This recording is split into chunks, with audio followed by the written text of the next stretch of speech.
You don't have $5 a month?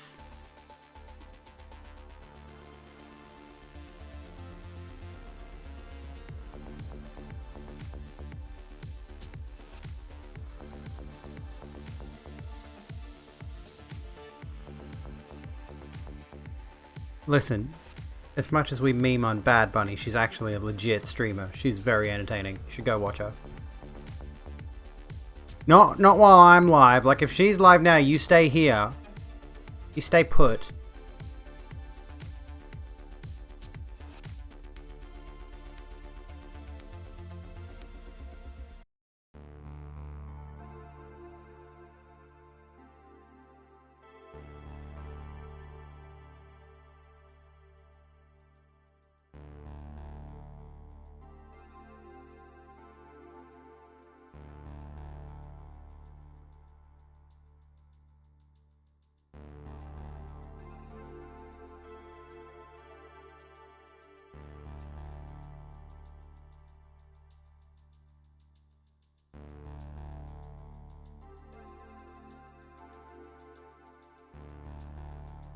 There's the one that I was looking for. Hello, folks. Alright, sorry, I'm going to have to ditch Daniel Deluxe now. As cool as it is, we're going to go back to Stream Meets Lo-Fi, because I think the Ghost Runner soundtrack is just a bit too intense for stream.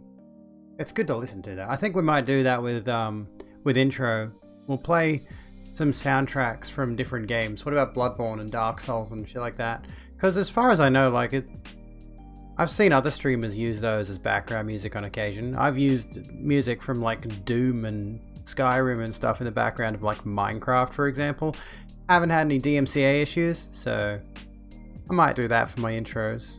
Yeah, if you folks are interested in that. Anyway, how's it hanging?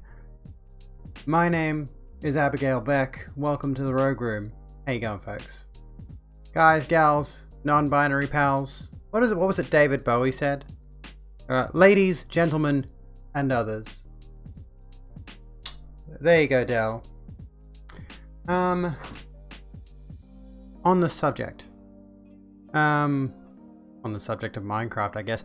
I didn't know. I wasn't going anywhere with that. I said on the subject, like I was going to continue with a thought, and I didn't actually have a thought on anything, so... on the subject of Minecraft. Yeah, the Minecraft music is very chill, but the issue I have with it is that Minecraft's music will fade out for like 2 solid hours. And then finally the music will come back for like 13 seconds and then it's gone again for another 2 hours. It's so infuriating. Welcome to the Rogue Room. Soggy rats. Welcome to the Rogue Room. Sit down, grab a drink and chill out with us, friend. Hope you're doing well. Yeah, it just fades. I mean, it works. Don't get me wrong. It fits the atmosphere, but for long stretches of time... I'm trying to fix this shirt. It's meant to hang off one shoulder. For long stretches of time, you got no music. And I'm like, dude, I want to hear something. And like the Minecraft music is really good. It's genuinely nice to listen to. But yeah, that's the thing. So if any of you missed it, over on... Let's shout out Ren really quickly. I was actually on Ren Camo's stream today. We talked about a whole bunch of bullshit around promises in the games industry and things like that. Broken promises primarily. We talked stuff like Anthem, Avengers, No Man's Sky. Minecraft actually did come up, because I strongly believe a lot of the way that big game companies treat big releases nowadays is that they think they can just Minecraft it, just release a bare bones version of a game and then fix it later on over the next 10 to 12 years, which we have demonstrably proven is not the case. Not how that works. But anyway, if you folks are interested in that, I think Ren will be hosting that podcast somewhere else as well, but you can go check out the VOD. It'll be up on their channel. Where it was me. Let me see what the names were of the other streamers, because there were a few of them. There were a few of us. There was Ren. There was Steenie. Was it Steenie? Let me try to find the names. Hang on a second. Steenie09. Let me get their Twitch handles up so that I can give everybody who was in the podcast with us a shout out, because we might as well, because it's good shit. Okay, so we got Breezelbit, sorry. We got Steenie, not that one. What? It was here somewhere. Here we go. These are the folks that we were chatting with today on Ren Camo stream. And that was fun times. That was a good time. So go check them out as well. Go give them a follow. Feel like Minecraft's going to be killed by its devs. Do you think so? Only reason Minecraft did the I'll fix it later thing is because it literally started as one person. And quite frankly, I think the reason No Man's Sky fell apart was because there was entirely too much hype placed upon it, largely thanks to Sony's involvement. Hello, Detroit, how you doing? I personally think the reason that No Man's Sky got so much flack, there you go, is because they were asked to promise, like, don't get me wrong, Sean Murray and his team definitely had big ambitions for No Man's Sky. They had huge ambitions for it, but Sony really wanted them to get this game out the door, and with all the promises that they were making, they could never have shipped the game in the state that they were, heading for. And we had the same kind of thing with Cyberpunk. We had the same thing with Avengers. We had the same thing with Anthem. Promising big and under-delivering. The difference with things like Minecraft and No Man's Sky, I will say, No Man's Sky, small independent team that just received some ad funding from Sony. They received some support from Sony. So it was different to the situation with when Bethesda announces Fallout 76, for example, and it's an absolute flop and it doesn't go anywhere. Well, I've heard that it's doing a little bit better nowadays. I've heard it's one of those ones where it's, still retaining something of an audience, but you've got Anthem and Avengers, which are absolute. There's no way you can salvage those games. We talk about Activision Blizzard. How many bits? As much as the cost of Cyberpunk is. Just like if I get Cyberpunk purchased for me. Hello, Octavian. How you going? What exactly about Activision Blizzard, honestly? Because there's so much there. Need my headband? I got this at Kmart, quite honestly. It probably wouldn't be hard to find something similar to this.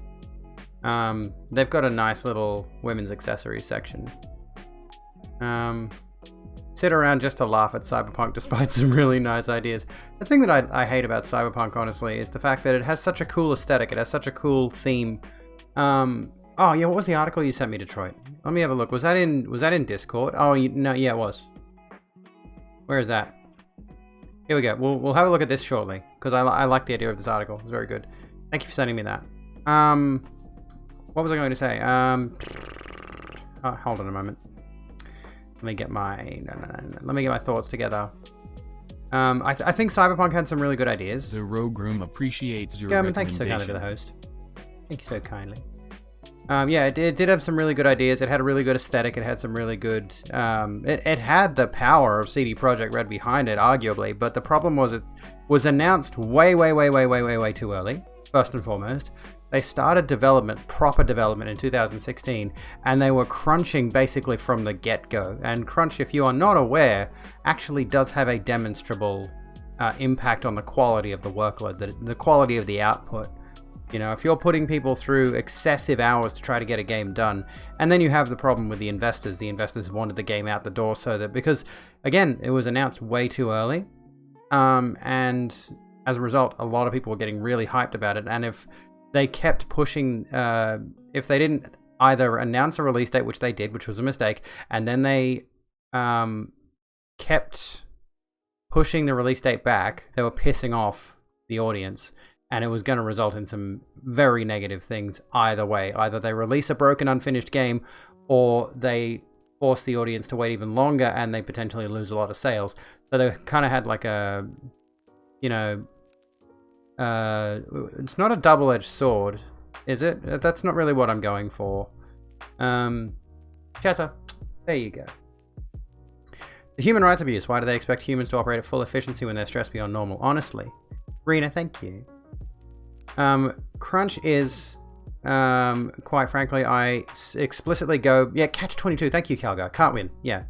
There's no victory scenario in that. Quite frankly, crunch is anything more than 40 hours a week, 40 hours a work week, 8 hours work, 8 hours recreation, 8 hours rest is the thing that I subscribe to. And crunch is where you are put through excruciating overtime in order to get a project done.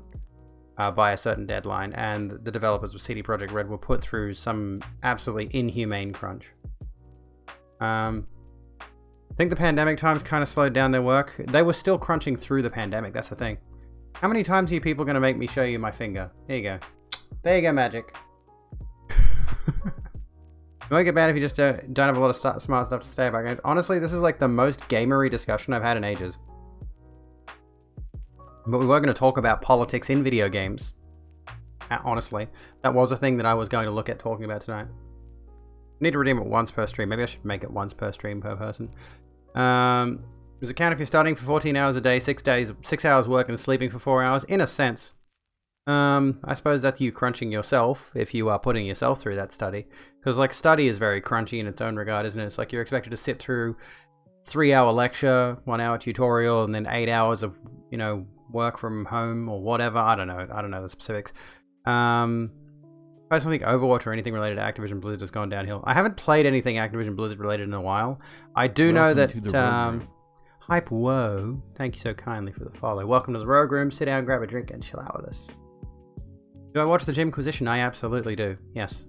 Quite frankly, I think the best thing Activision Blizzard has put out recently has been the Tony Hawk's Pro Skater 1 and 2 remake. But the issue, of course, with that is that they then took the team that made such a tremendous remake and divvied them up and put them in different studios within Activision Blizzard, I think. So they've just destroyed another good thing.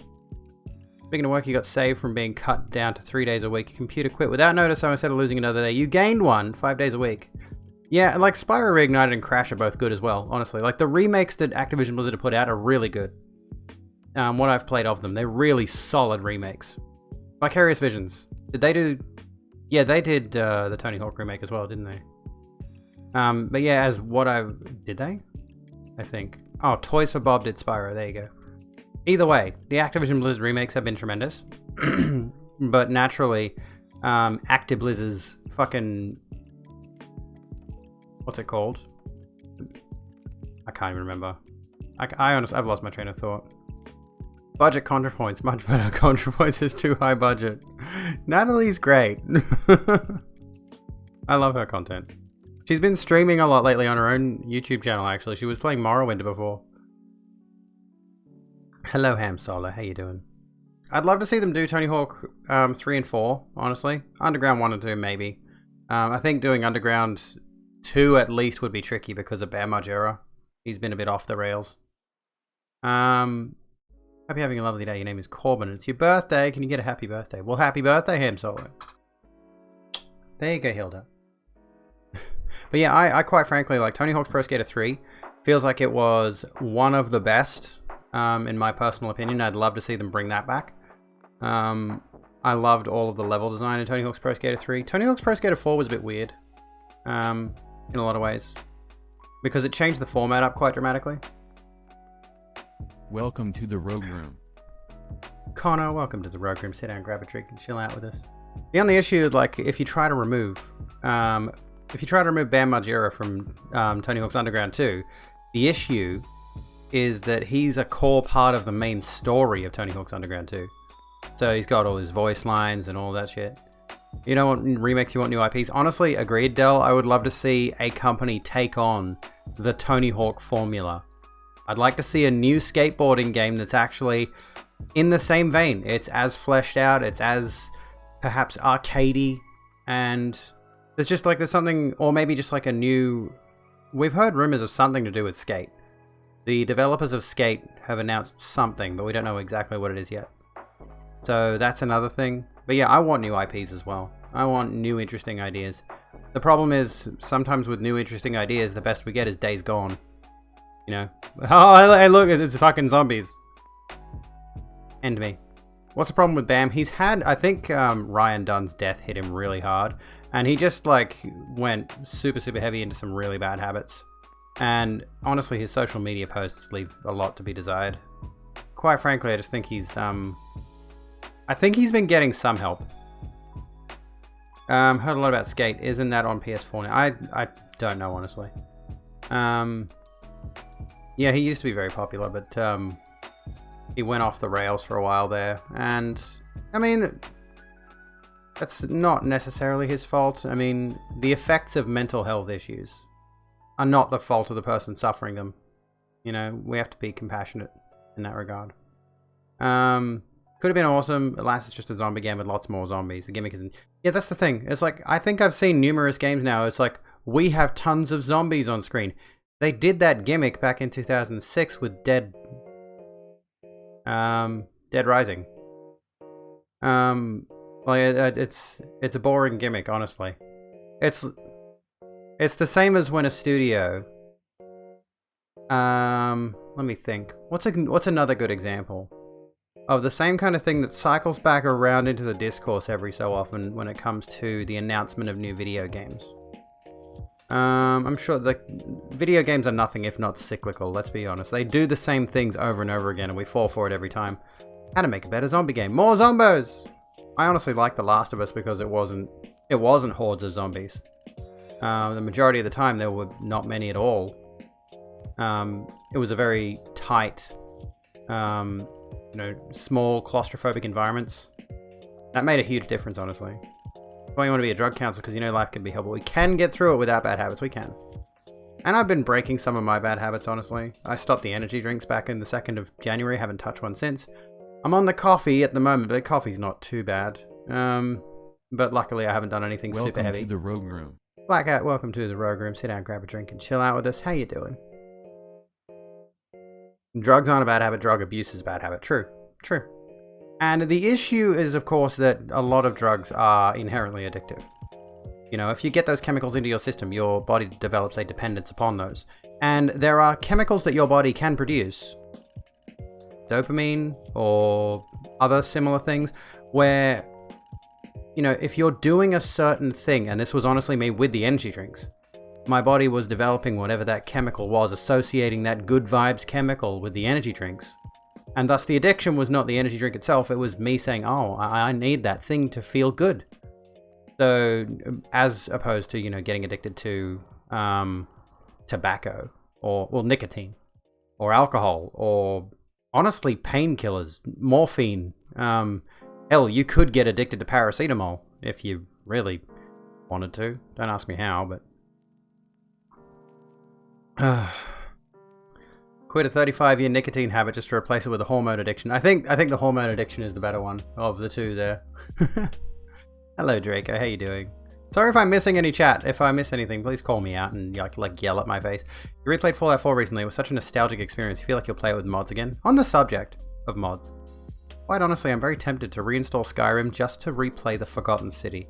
If you've not played the Forgotten City mod for Skyrim, you need to do that. It's a very, very good mod that, if I'm not mistaken, the developer of said mod is actually working on converting that mod into a standalone video game that will take place during the Roman Empire. And it's just incredible. The story is absolutely amazing. It does a whole lot of time travel bullshit. Does a lot of... It's very philosophical. And ask some interesting questions. Play Skyrim where you are, be a skooma addict. If only Skyrim had that level of depth with its systems. Soulsborne is the peak, but what is peak Soulsborne Bloodborne? Period. End of discussion. Sekiro doesn't count. Sekiro is peak From Software video game design. But Soulsborne, Bloodborne is the peak. There's just... I honestly, the only part that I can't think of in Bloodborne that isn't 10 out of 10 is the Chalice dungeons, and they are largely considered optional content. Here's the thing. Here's why Sekiro doesn't count. Sekiro is played a lot more like Bloodborne, Dark Souls, all of them, especially if you go back and play Dark Souls and Demon Souls originally. They play as a very clunky kind of, the reason that the game is hard is because you don't understand the mechanics. They're very unfamiliar. You know, you've played a ton of other action RPGs before, but Dark Souls, it feels particularly unusual in the way it controls. You're using all the same kinds of buttons, but something about the way it works mechanically is different. You know, someone hits you and all of a sudden you're completely staggered and you have to, you know, collect yourself and you have to look for an opening. It's very, very methodical in the way that you play it. But Sekiro is a lot more like a rhythm game. You have to press your button presses. You have to press the right button presses at the right time, do the right maneuver. And it's very interesting in that regard. You know, it's a lot more intense. It's still the same kind of hard as nails kind of gameplay, but honestly quite a bit different. Dark Souls 3, it's okay with the DLC. I like it. I love Dark Souls 3, I love Dark Souls 1, I tolerate Dark Souls 2. But Bloodborne for me is the peak. Bloodborne is hard. Honestly, I feel like Bloodborne is difficult. It's very difficult, honestly, yes. But I feel like maybe I'm just used to it. I think it's just the fact that it's a faster paced Dark Souls. It's a lot faster paced. You lose the opportunity for shields. You don't get magic till about halfway through the game. You know, there's a lot of things that are unusual about Bloodborne. Yeah, it's probably difficult because it's fast, honestly. You got to keep up with Bloodborne. But Bloodborne gives you the opportunity, early on, quite honestly, to rush into a massive group of enemies and you can come out on top. It's really good for that. Heckin' love Fallout 4, but it's objectively bad as a Fallout game. You can just play Homemaker all day on it. Having played them all, it misses a lot of the quirky world that 1, 2, and New Vegas managed to portray. I've heard that about the Fallout franchise, and I think the primary reason that Fallout 3 and 4, honestly, lose the luster of those other ones is because the other ones were Obsidian. The other ones were, or at least what Obsidian used to be with Fallout 1 and 2. Fallout 3 and 4, Bethesda doesn't seem to have gotten the political messaging that was so important to the originals, like the storytelling, which you can see very prominently in the Outer Worlds. You can see where, Black Isle Studios, you can see where Obsidian wanted to go, where the people who were involved in those kind of productions and storytelling wanted to go. But all Bethesda did was like post-apocalyptic nuclear wasteland. Just like, that's just it, and we're going to just throw some basic story at you. They didn't consider any of the actual, that's the main thing, as far as I can tell. Again, as someone who's not intimately familiar with anything other than Fallout 3 and 4, what I've gleaned from stuff like New Vegas 1, 2, and the Outer Worlds, again, what I played of the Outer Worlds is quite good in terms of its storytelling. It's not about whether it's progressive or not, it's about whether the writing was actually any good. And I think Bethesda has a habit of just missing the mark, especially, like if we use Skyrim as an example. Skyrim's political messages are incredibly baseline. I prefer apolitical games like MGS and Call of Duty. Shall we continue on this subject? Fallout 4 wanted to give you that standard superhero fantasy, and I quite liked that, honestly. I did enjoy the power armor and being this wasteland badass. It was quite fun. However, yeah, I feel like mechanically and in terms of its story, it was very, very bare bones. There was a lot missing there. And I think that's just because Bethesda wanted to get a Fallout game out. And then we have Fallout 76, and the less said about that, the better. Shall we? We'll continue on this, and we'll come back to this article that Detroit has given me. Florida lawmakers give first approval to include gender identity in hate crime laws. That's some good shit. Speaking of political video games, have you folks heard of 6 Days in Fallujah? You folks heard of 6 Days in Fallujah? Hello, Dooley, how you doing? MGS is apolitical. I have 999 thoughts on that, and I'm ready to express them. Fallout 4's writing is hollow, but yes, power armor is awesome in 4. This is the thing, honestly, and this is what I come back to a lot. I'd love to see, honestly, Bethesda, I'm speaking to you seriously here. Give me a game, make me a new open world game, drop me in an entirely new setting, and don't give me a main story. That's it. Give me an intro sequence, and give me no main storyline. End of story. Focus on all of the other content. Because quite frankly, like if we talk about Skyrim, the Dark Brotherhood, the Thieves Guild, the DLC content, especially Dragonborn, honestly, there is a lot of good, like all the Daedric quests, there's a lot of good stuff in Skyrim. The main quest ain't it. The main story is not it. The main story fucking sucks. Okay? It really does. Alduin is a stock standard villain, cackling, twirling his mustache. I'm going to eat the world! You can't stop me, Dragonborn! It's just not... I think Bethesda's strength tends to lie in stuff that isn't the main game. And I think they should they should create a setting, or hell, treat the Elder Scrolls 6 like this if you want to, and focus entirely on world-building side quests. That'd be great. I think the problem that we have with a lot of open-world RPGs is the explicit focus on there needs to be a main storyline. And I hate the main storyline. It's always... Yeah, the worlds are good. Bethesda's good at world building. Oh yeah, the space game Bethesda's working on, Starfield. That'll be interesting to see what that goes. We haven't seen anything of it yet. We've got a teaser trailer for Elder Scrolls 6, which we knew that was coming. But we, why did I give you an image of it? Let me look this up, actually. There has to be. Someone has to have done this, surely. No? Okay. Just a quick Google. Alduin with a mustache doesn't bring anything up. There's a challenge, folks. There's a challenge to you if you have access to Photoshop, GIMP, Paint, if you can manage it. Putting out the challenge. Drop these in my fine art section in my Discord if you want, or just drop links in here if you decide to do it.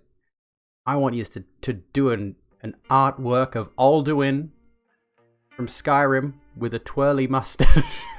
Go on. Could well be the game you've been waiting for since Freelancer. We'll see how that goes.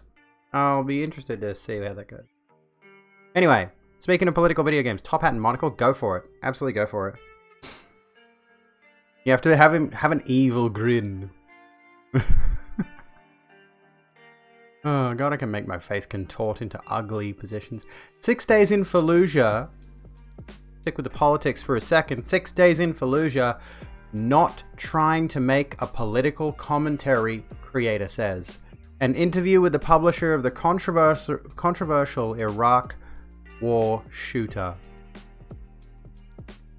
Those looking for a critical perspective on the Iraq War should steer clear of 6 Days in Fallujah. The controversial first-person shooter seeks to portray one of the bloodiest battles in American history, one that cost the lives of United States and Allied forces as well as thousands of Iraqi citizens in 2004. Oh yes, we are doing the Pete Evans thing, Bonnet, absolutely.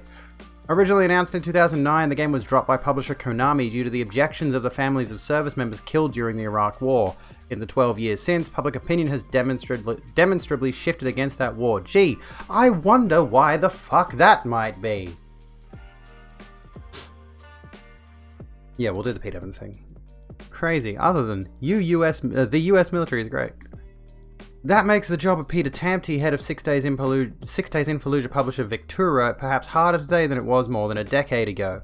In an interview with Polygon on Thursday after the game was announced for a second time, it's been re-announced, one of the most controversial video games of the 2000s is being released. It's being revived by Destiny and Halo veterans. It's finally coming out near 12 years after it was announced. According to the news release from the game's publisher, the tactical game would be based on true stories gathered from members of the military as well as Iraqi civilians who lived through the Second Battle of Fallujah in 2004. Anyway, he was insistent that developer Highwire Games will not grapple with the political machinations that led to the titular conflict. Do you see what the problem is there? Do you perhaps see what the issue is with... I mean, realistically speaking, we see this all the time. People will say The Division is not a political game. People will say Call of Duty, Battlefield are not political games. Maybe it has to do with the 700,000 civilian deaths, but that's just a theory. A game theory. You know, you can't just do something like, I don't know, let's say a 9/11 flight simulator and then go no political stuff, of course. Some stuff is just inherently political. It's like when people will put out there was that game a little while back, I forget what, Active Shooter.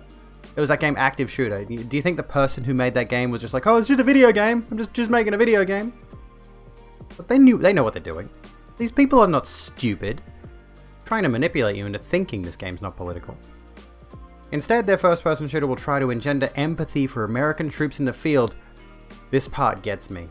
Holy fuck, this is out of touch. For their work destroying the insurgents that dug in throughout Fallujah and for the civilians trapped in between. Oh my god.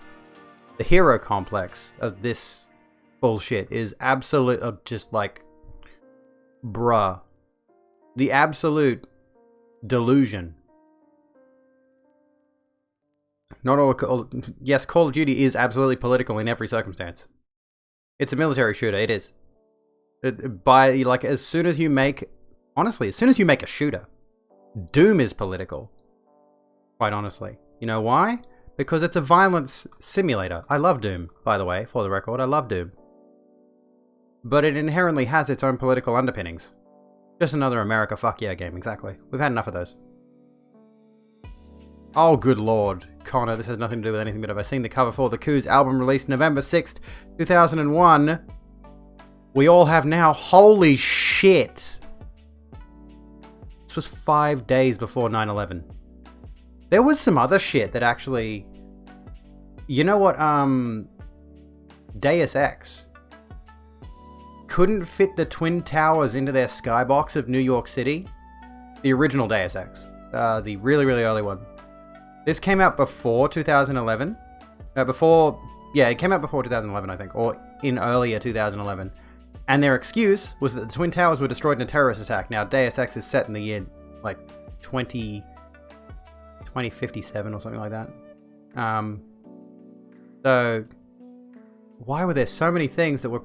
I think this honestly speaks to the fact that I was just not as politically savvy back in those days. But I think a lot of people were expecting a terrorist attack. 1999, there you go. Because we know that 9/11 was just the culmination of shit that America was already doing in the Middle East. You know? So, I think there were a lot of politically savvy people who were just like, this is gonna happen. It wasn't a coincidence.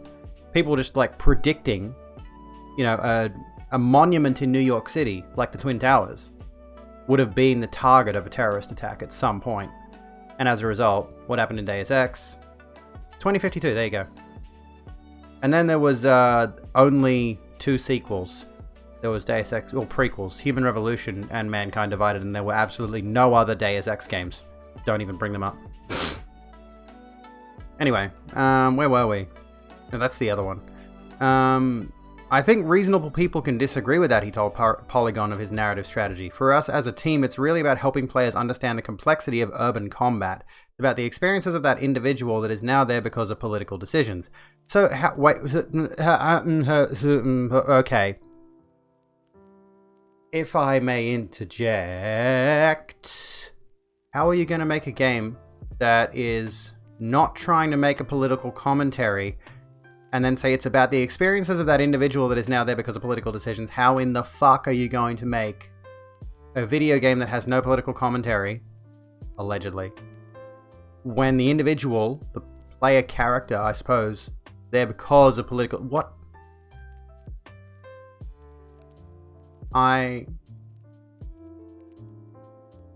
Anyways... used to get hackers out from a video store regularly. After 9/11, every copy disappeared from shelves for nearly a year so they could remove 1 2-second scene of the Twin Towers. Good lord.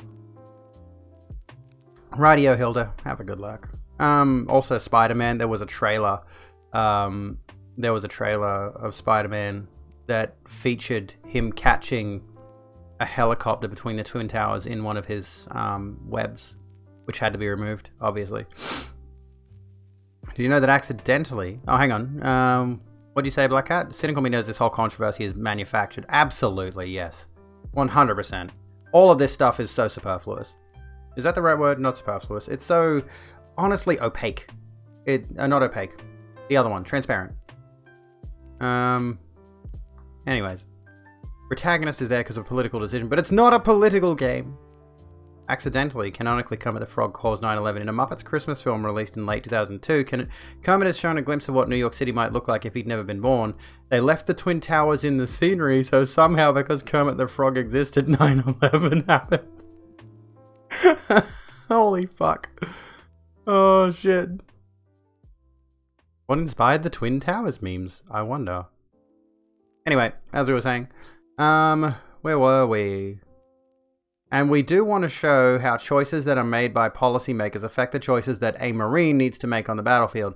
Just as that Marine cannot second guess the choices by the policymakers, we're not trying to make a political commentary about whether or not the war itself was a good or bad idea. Did they not hear themselves? I think it takes a certain level of complete disconnect from reality to even consider making a statement like this. It's the kind of dodge we've heard from game makers many times before, most recently from Ubisoft in the lead up to Tom Clancy's The Division 2, but that game's conflict was a wholly fictional one, based on real-world hypotheticals. 6 Days in Fallujah recalls a battle that still looms large in the rearview mirror of our country's headlong push into the Middle East. A tragic event seemingly on the cusp between current events and modern history. Main characters will be real Marines and soldiers who fought there. See, that's the thing, right? Anyway, it is a trans channel. Good luck keeping politics out of video games. Political views are the basis of wars, exactly. Out of any game, you could probably make fucking... honestly, you actually absolutely could make some political inclinations toward Animal Crossing. That's what I was going for. I was trying to implicate, Animal Crossing, and Stardew Valley as well has got some political nonsense in it. It's subtle, but it's there. Anyway, genuinely want the politics in some games to be overt. It's good to have these ideas in the open so we can interact with them. True. Connor spot on this purely to prevent conservatives rioting if they dared state US bad opinions. Let me see what did Connor say? I remember reading something. What'd you say? I remember reading it. The only people who want apolitical video games are conservatives, so they're covering their asses for no reason. Honestly, the situation there with the conservatives wanting apolitical video games is they would like to believe their status quo, the things that they're used to, is what conservatism is all about, as we've covered on numerous occasions. They want to believe that the status quo they live in is not political. You know, the privilege that they have is that the life they live is not political, in a sense. Black people, they're political. Queer people, they're political. Thus, they don't think that war is typically political either, for some reason, because it's what they're used to. About predatory lending tactics. First non-binary representation was in a fucking military propaganda game, which was set during the Reagan administration. Can you imagine Ronald Reagan respecting pronouns? Oh, God. At any rate, the city of Fallujah became a hotbed of insurgent activity during the 2003 Iraq War. A terrorist named Abu Musab al-Zarqawi drew fighters to that city from around the country and beyond. The violence he inspired directly caused thousands of civilian casualties, but also resulted in the deaths of a team of private military contractors from Blackwater, USA.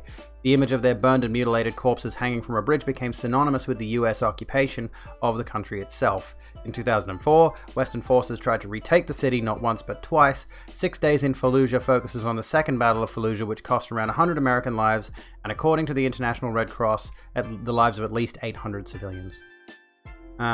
Looking back on the reasons for the Iraq War itself, here's a dude in the corner. There's a man's face. Looking back on the reasons for the Iraq War itself, many rightly question whether the US military should have been there at all. Did the administration of President George W. Bush mislead the American people and the world in the months before the March 2003 invasion? Was the so-called coalition of the willing duped or otherwise incentivized into following along? Tampty isn't interested in those questions. Yeah, I'm a villain. This is like... I mean, I get it. Don't get me wrong. You can absolutely make a video game that doesn't answer those difficult questions.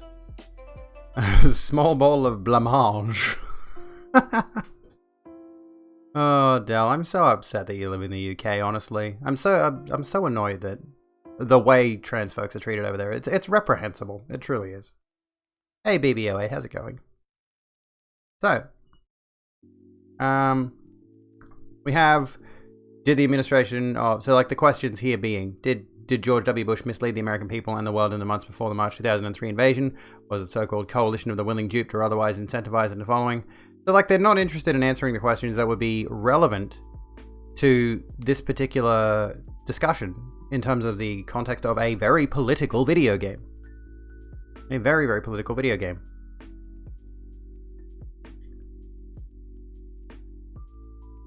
Adam and Steve. Steve Minecraft. Hey, NBSP, how you doing?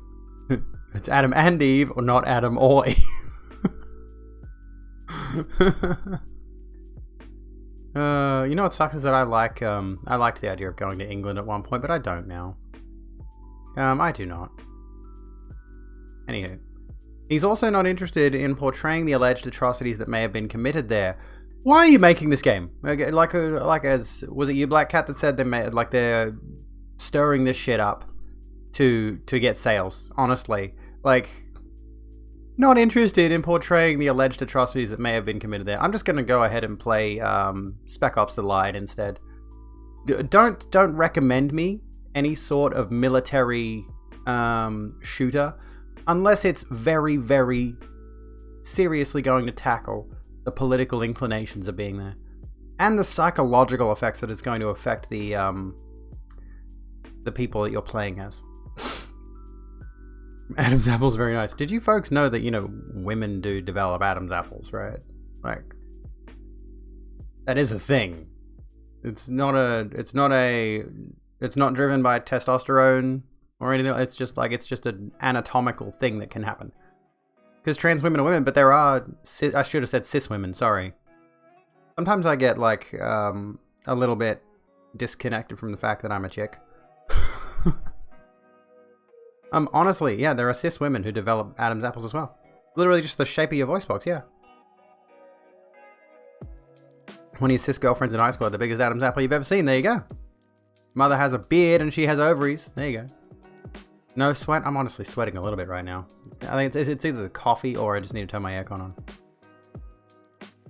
At any rate, when we describe a first-person shooter as tactical, what we're often talking about is the methods of movement. Where does the player go? How quickly? And with what posture?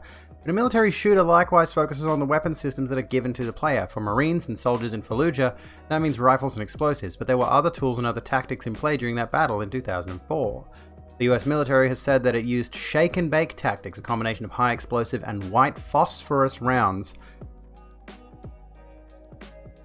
Dude, white phosphorus is a war crime, is a UN human rights violation, if I'm not mistaken.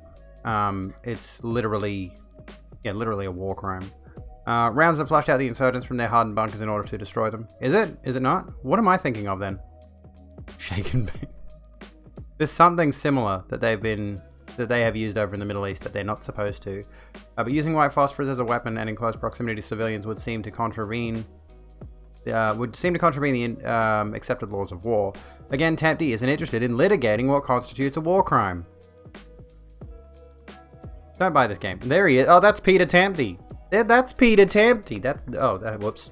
That's him. That's the fellow. That is the bloke. What is doing the video game and is not interested in the politics of real-world war scenarios, at least with Call of Duty, honestly. You can say they're fake fictional scenarios. Like, Call of Duty does tend to heavily fictionalize events. At least you can say that. This is based on real stories. Oh, it's banned in civilian areas. Did they use it during the... They didn't use it during Black Lives Matter, did they? Welcome to the Rogue Room. Gara Rupa, welcome to the Rogue Room. Sit down, grab a drink, and chill out with us. Hope you're doing well. Yeah, when was the US ever concerned with committing war crimes? And Call of Duty is absolutely American propaganda, it is. It's just generally military propaganda, but of course the fact that it is so widely spread, widely accepted. Welcome to the Rogue Room. War Machine 75, welcome to the Rogue Room. Sit down, grab a drink, and chill out with us.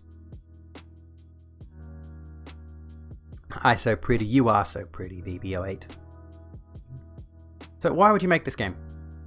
It's fun military propaganda, right? It's the same as watching an action movie. It's the same as watching an action movie in that's set during a war situation.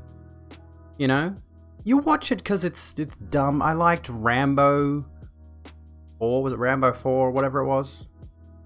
I accepted that it was a grim portrayal of some really... Oh, you like my bracelet? Thank you. My sister gave it to me. It's amethysts.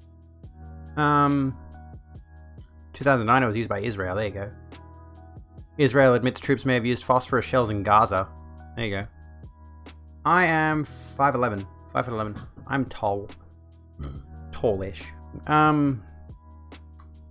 What was I saying?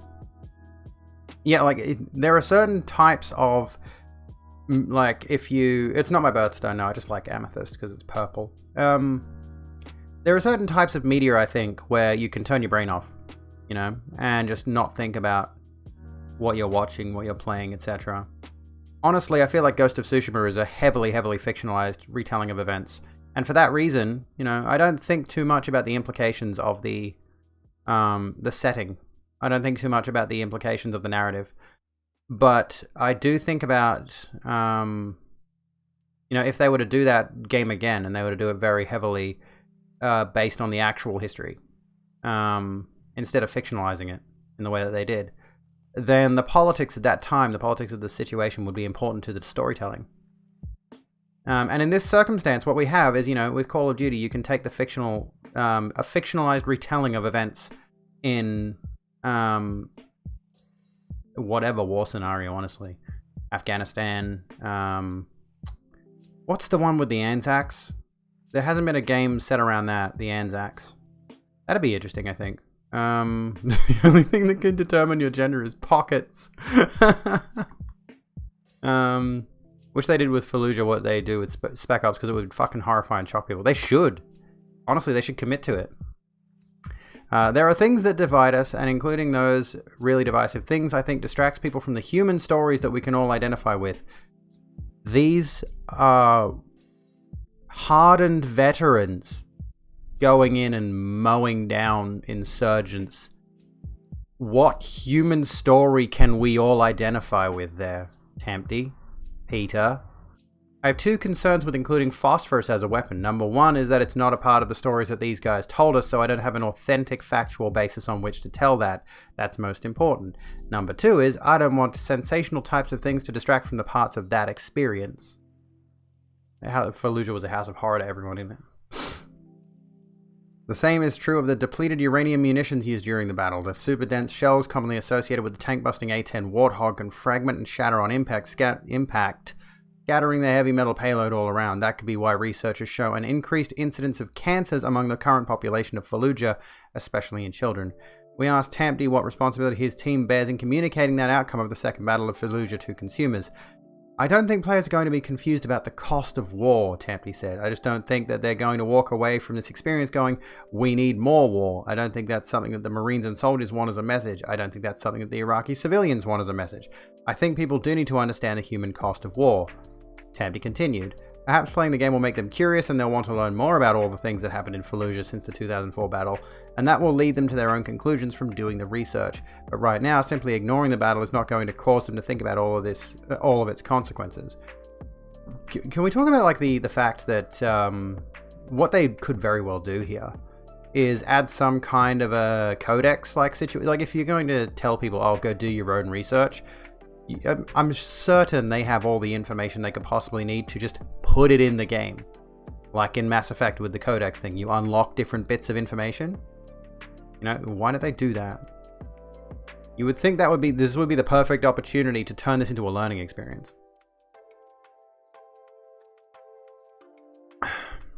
America will never admit their war crimes. They won't. Thank you for the hydration, Fox.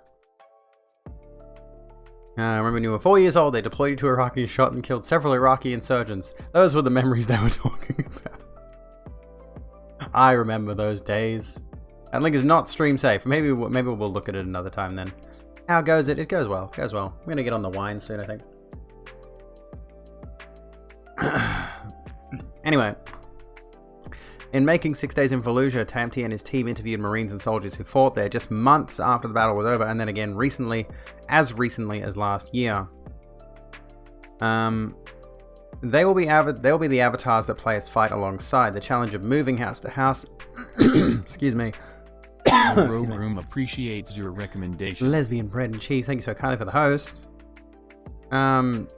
The challenge of moving house to house, engaging in some of the most violent urban combat since Vietnam, will make up 90% of the game's action. The other 10%, Tempty said, will be given over to the story of the city's civilian population. Right, okay. It is the best name, I love it. Working with an American journalist in Iraq whose name is being withheld for their safety, according to Tempty, developer Highwire Games has interviewed dozens of civilians who lived through the fighting. Their stories will give the game its parallel storyline where players will take on the role of a father trying to lead his family to safety. That family story will overlap with US forces in the game. How is that not political? Jesus fucking Christ, dude. Like, legitimately. We don't want to tell a political story. You got stories being told from both sides of an armed conflict here. How are you going to say that's not political? What do they think politics is?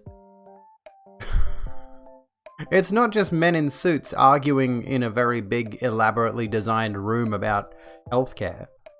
There's more to it than that.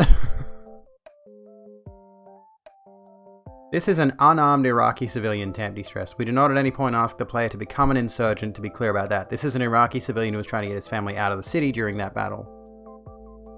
In the FAQ on the game's website, Victoria notes that players will never play as an insurgent during the single-player campaign or in a multiplayer recreation of an actual event.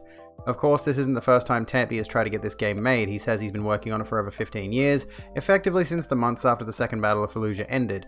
What hung him up last time wasn't the outcry over alleged war crimes. Instead, it was a coalition of a different sort, this one made up of the families of service members who died in the Iraq War. Their outrage became a talking point for the international media, which ultimately helped pressure Konami into... Hey, Yara, thank you for the 50 bits. Thank you so kindly. Go charge your phone, BB. Go charge your phone. And ultimately help pressure Konami into dropping the game in 2009. Wouldn't that be like a huge hint that maybe you shouldn't follow up with this? That alone speaks to another thing about the politics of this game. It's like you've got people who are actually involved, you've got the families of people who are actually involved, and you're just completely dismissing their opinions to keep trying to get this game made. Families of service members who died in the Iraq War, like, I feel like in that regard it's explicitly disrespectful.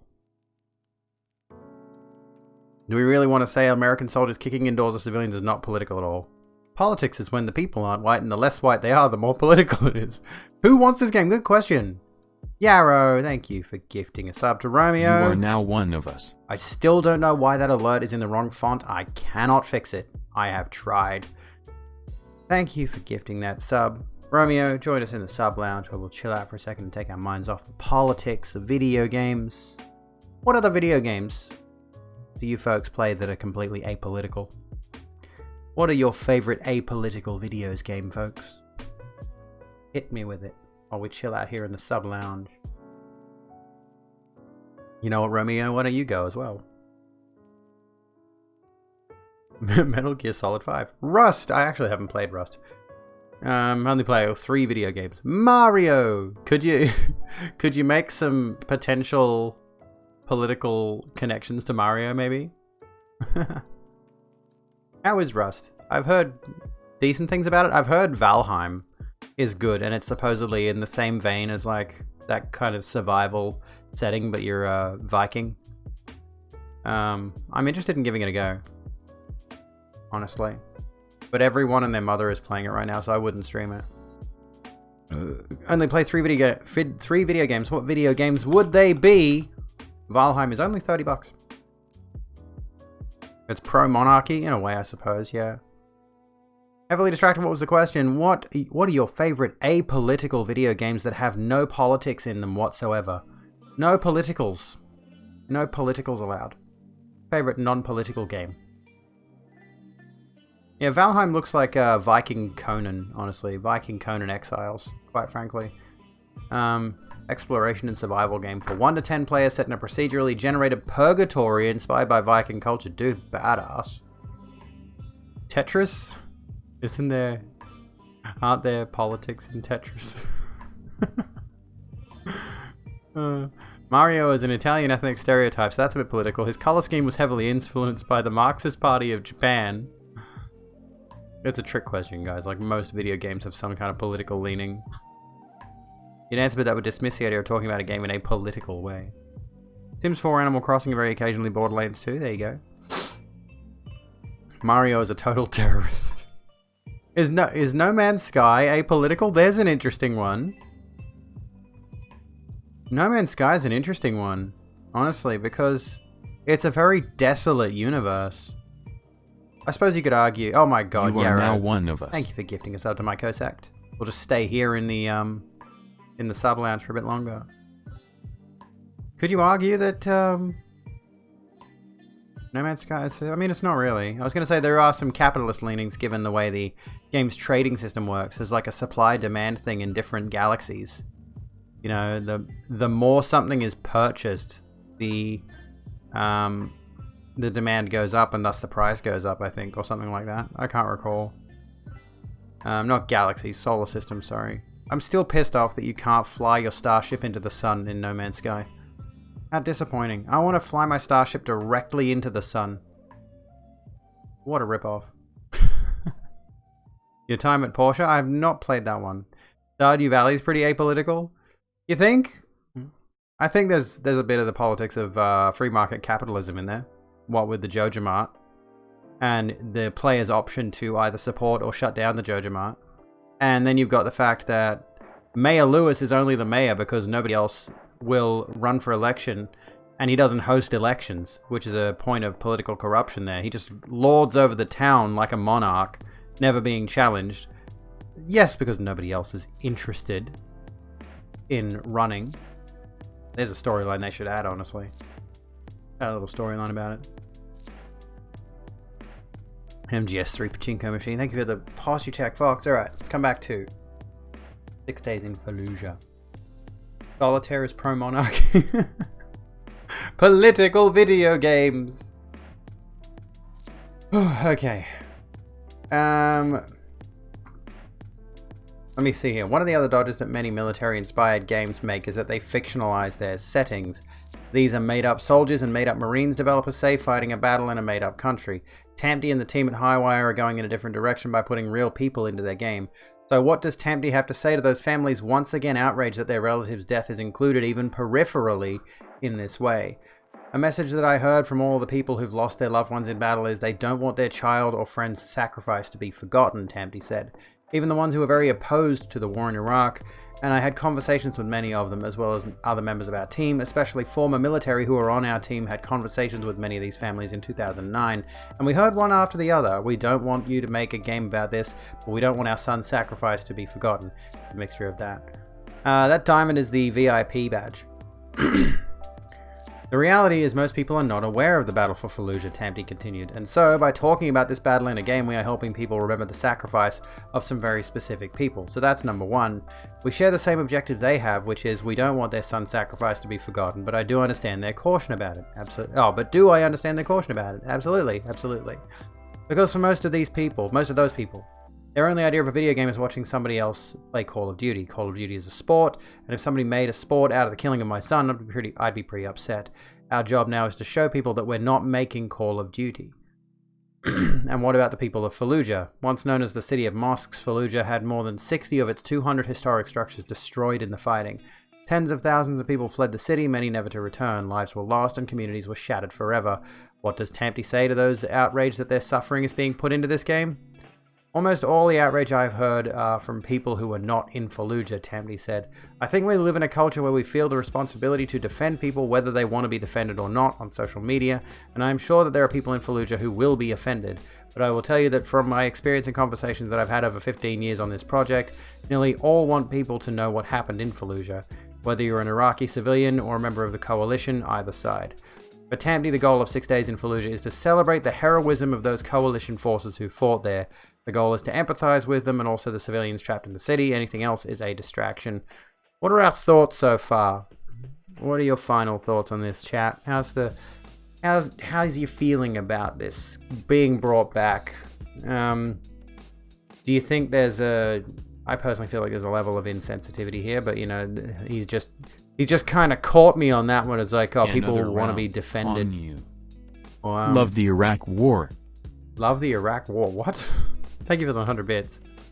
Person woke up and said, my dream project is making it as an offensive political game and proclaiming it as non-political. And this is the point I was going to come back to. Like, we live in a culture where we feel the responsibility to defend people whether or not they want to be defended. And it's like, he's trying to get you. He's trying to do a gotcha there. You know, the moment that you say, oh, it's pretty insensitive to portray a real-world conflict this way to the people, the survivors of these people whose lives were lost in this conflict and all of the awful things that happened there. Recently saw an Israeli TV show, such a piece of shit propaganda, but it was pretty good as a TV show. Sims tried to show how consumerism is ultimately unsatisfying, with more expensive products being only marginally better and stuff all being very breakable. Don't think it's very effective propaganda, but apparently it was intended this way. Wouldn't shock me, honestly. Not here, but about community. Okay, MBSP. Honestly, like, The Sims beyond the actual game design is a perfect little example of how, honestly, how blatantly absurd capitalism can get. I suppose. Like, it's honestly you are now one of us. Oh my god, anonymous gifter gifting a sub to Dr. Sleep 89. Enjoy that sub, friend, as we go to the sub lounge. Yeah, like, The Sims is very capitalist in its production right now, and the issue there is there's no competition. The Sims is a very good little microcosm of monopolization of a genre. You know, they haven't monopolized video games, Electronic Arts, but they've monopolized the Sims genre. No one else is making Sims-style games, so it has no competition.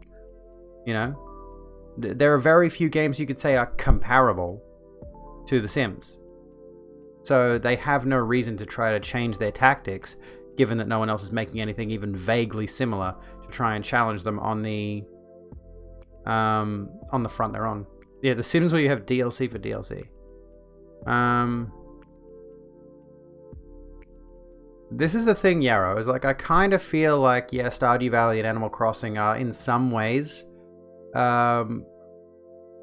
arguably competitive to The Sims. They have a lot of similarities, but there's not enough there for them to be legitimate competition to The Sims. First and foremost, The Sims is largely a PC franchise. Stardew is too different in terms of its mechanics, and Animal Crossing is a Nintendo exclusive. So the competition just isn't there. If someone were to make a game that was very similar in terms of the style and the mechanics of The Sims, but try to do things in a different way that was more appealing to a certain crowd. Honestly, an idea I've had for a long time, which was inspired by an idea I had back in the Warcraft 3 days, back when I was really into making maps. Like basically modded maps, like completely different style of gameplay to what Warcraft 3 had. Warcraft 3's world editor was a very basic game designer, honestly. I had this idea of like, let's do a knockoff of The Sims, but it's set in hell, and you're a demon, and you've got all the same kind of caveats as what you do as you know, as you do in The Sims, but it's all hell themed. It's all demonic. There's flowing rivers of lava and blood and shit. You know, it's I think I did play Real Life for Morons. I did. Stardew was a Harvest Moon ripoff. Yeah, there's a quite a distinct difference there between The Sims and Stardew, Animal Crossing, Harvest Moon. What other games are there that are in that sort of space? You really only like The Sims because it's an interior decorating sim. You do shell challenges. Streamers make empty buildings. You do floor plan decorating. That's pretty cool. Yeah, I used to make Warcraft 3 maps. I never finished or published any. I had good ideas, but I could never execute them. I was too impatient. You know, I'd start a project and then like a month later I'd be like, I don't know how to do this and I can't be bothered to learn. So I just never progressed in that regard. It was really fun to make maps though. And I had some really good ideas. Banished Ostruv. Haven't heard of those ones. Also, hi, howdy dog training. How you doing? So there's what are our final thoughts on 6 Days in Fallujah? Honestly, like putting out a statement like they're not trying to make a political commentary, like was mentioned earlier, it definitely seems like they're trying to go down the route of let's generate a little bit of controversy around this game that's already controversial. It's slated to be released in 2021 at some point on Windows PC and unannounced consoles, and it seems like this is most certainly a way to generate some interest in it. Gotta go study for your sociology exams. Sorry for not being able to say. That's alright, homonyms. Thank you so kindly for being here. Appreciate you. Have a good one. Playing The Sims makes you sad because you're just playing with dolls in a dollhouse, making them act out the fantasy of a life you don't have. That's honestly kind of exactly what the point is, really. That's really what The Sims is all about at the end of the day. It's that fantasy of escaping to a world where you can have everything. You can do everything you want. You can have that delightful, bougie house with all like 17 bedrooms and as many dogs as you like and a piano. Really, that's it. Can't play Sims. Wouldn't take much for the sim life to eclipse mine. Like 3 meals per day would be nice. Oh, that's sad. You can't really enjoy it, true. But then politics is only when it's socially related. True. That's what it feels like when and honestly, I feel like these people who are making these statements about this, anytime they try to say, oh, such and such video game is not political, it definitely seems like they're missing the point of like what political is. What's a political video game? And we come around to this article that was linked in there. Welcome Tom to Clancy's. The Rogue Room. Maro Armin. Welcome to the Rogue Room. Sit down, grab a drink, and chill out with us. Tom Clancy's The Division 2 is not making any political statements. This is like patently absurd given that every single Ubisoft game is political. Every single one of them is political. A game about the next civil war refuses to take a side. So, It comes down. It does come down to Yarrow. Welcome Thank you back, for gifting a sub supporter to of the Erebus, cause. who is now has now a sub for 6 months. Back to the not that one. Back to the sub lounge. Erebus may now enter the sub lounge. Thank you, Botwick. Let me think here. Where were we going with this? We were talking about how perhaps conservatives don't like to see their video games as political because in seeing their video games as political, they're forced to confront the idea that many of the things that they take for granted are actually perhaps a controversial thing. It wasn't The Division. It was Tom Clancy's Elite Squad, which was a mobile game which featured characters from all of their different games in one setting.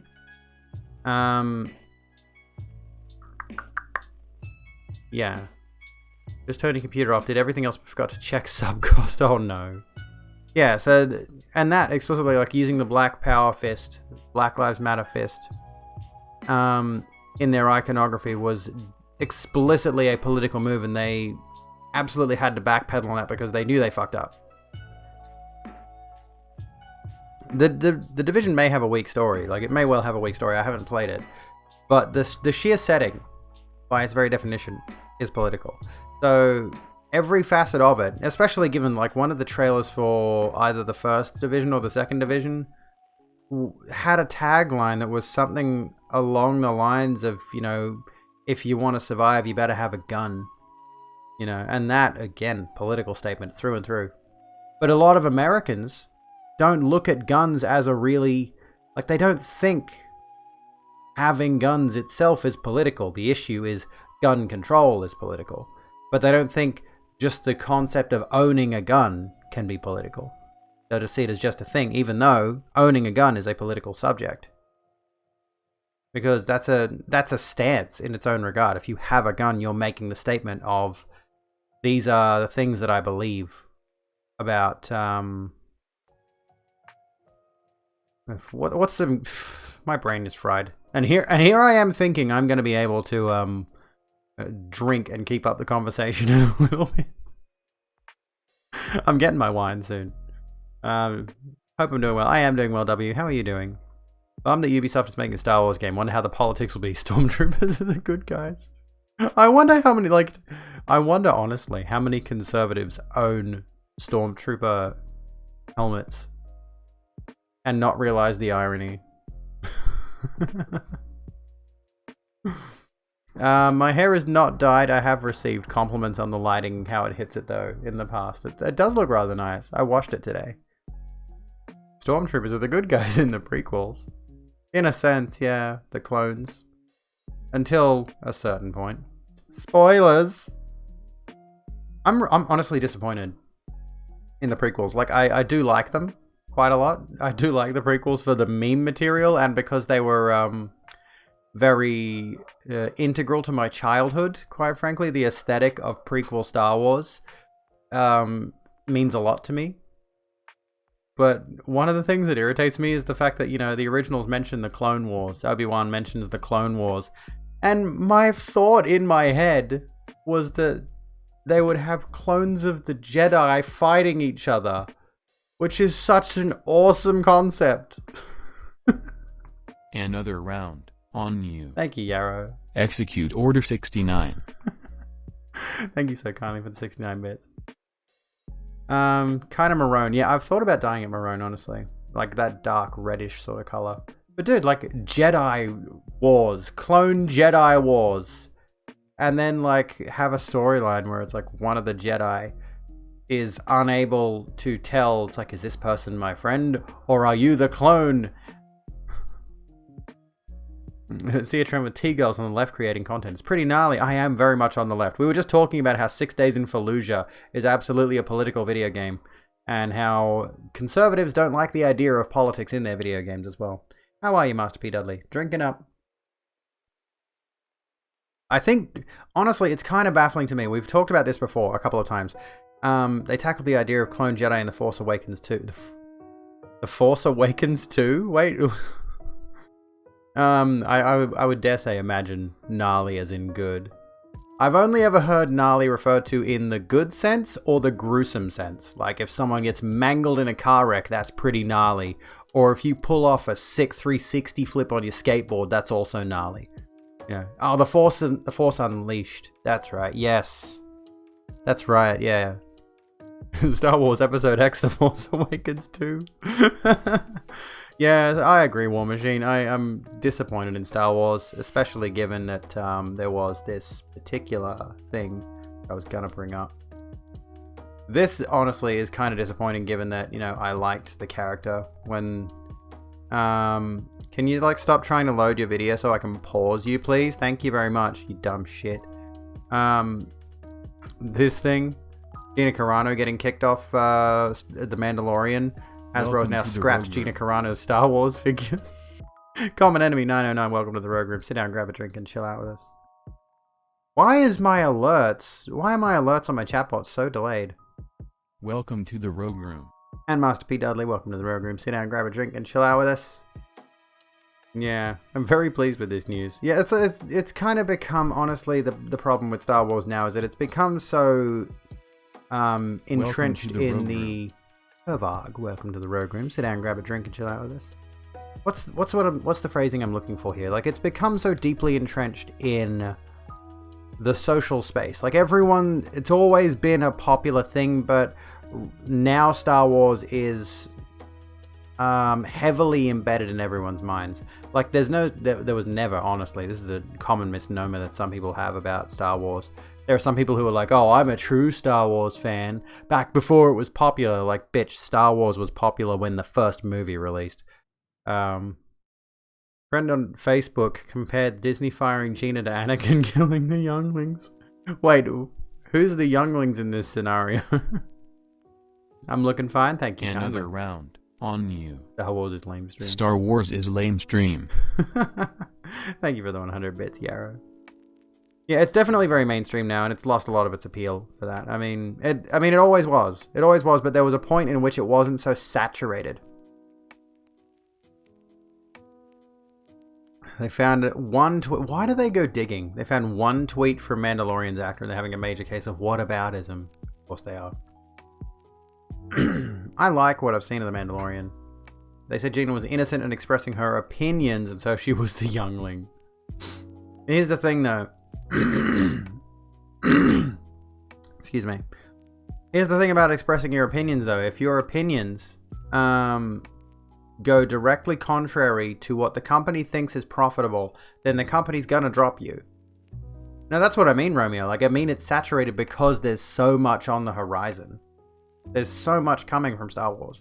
There's a ton that's going to be bleeding out into Disney Plus largely in the near future. And honestly, like, I was keen on the Obi-Wan Kenobi show, but the fact that they've announced, what is it? Upcoming Star Wars shows and movies. Full release list. We have... What have we got? Mandalorian Season 2... Star Wars The Bad Batch, which is an animated show, follows a squad of elite genetically enhanced clones. The Book of Boba Fett, Mandalorian Season 3 to be announced.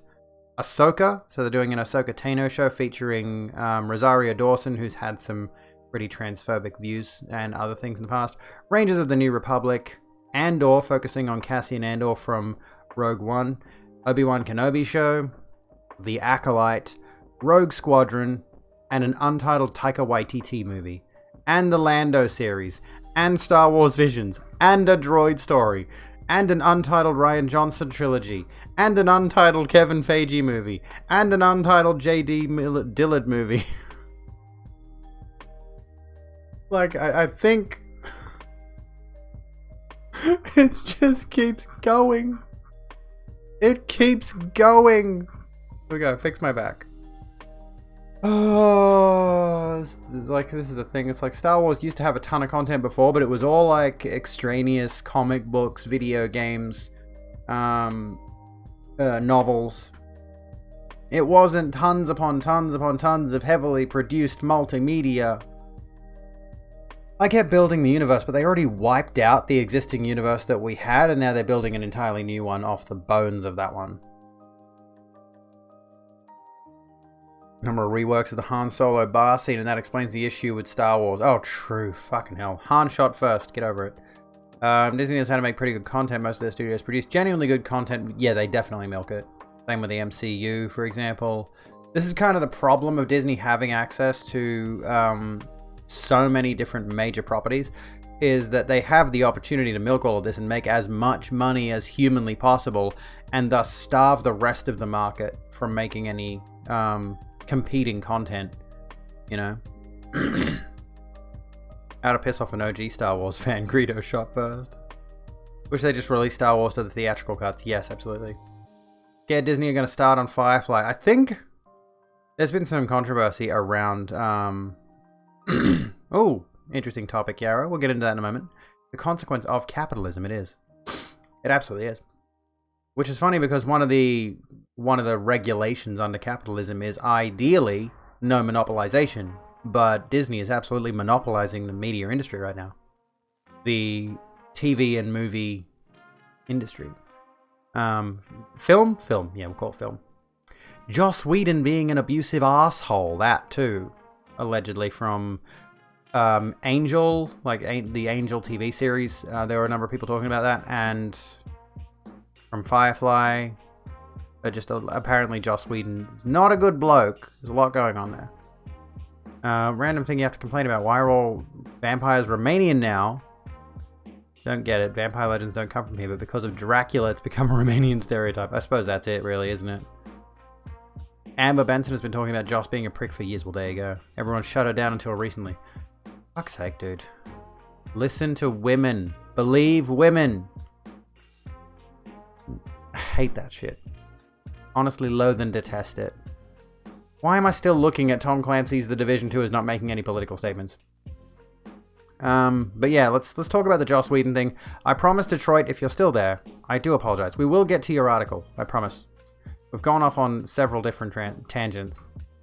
Anyway, 9,000% a prick. And Adam Baldwin. We've known Adam Baldwin is a fucking asshole for a while, though. So there's that. But honestly... let's talk about, Joss Whedon's allegations, right?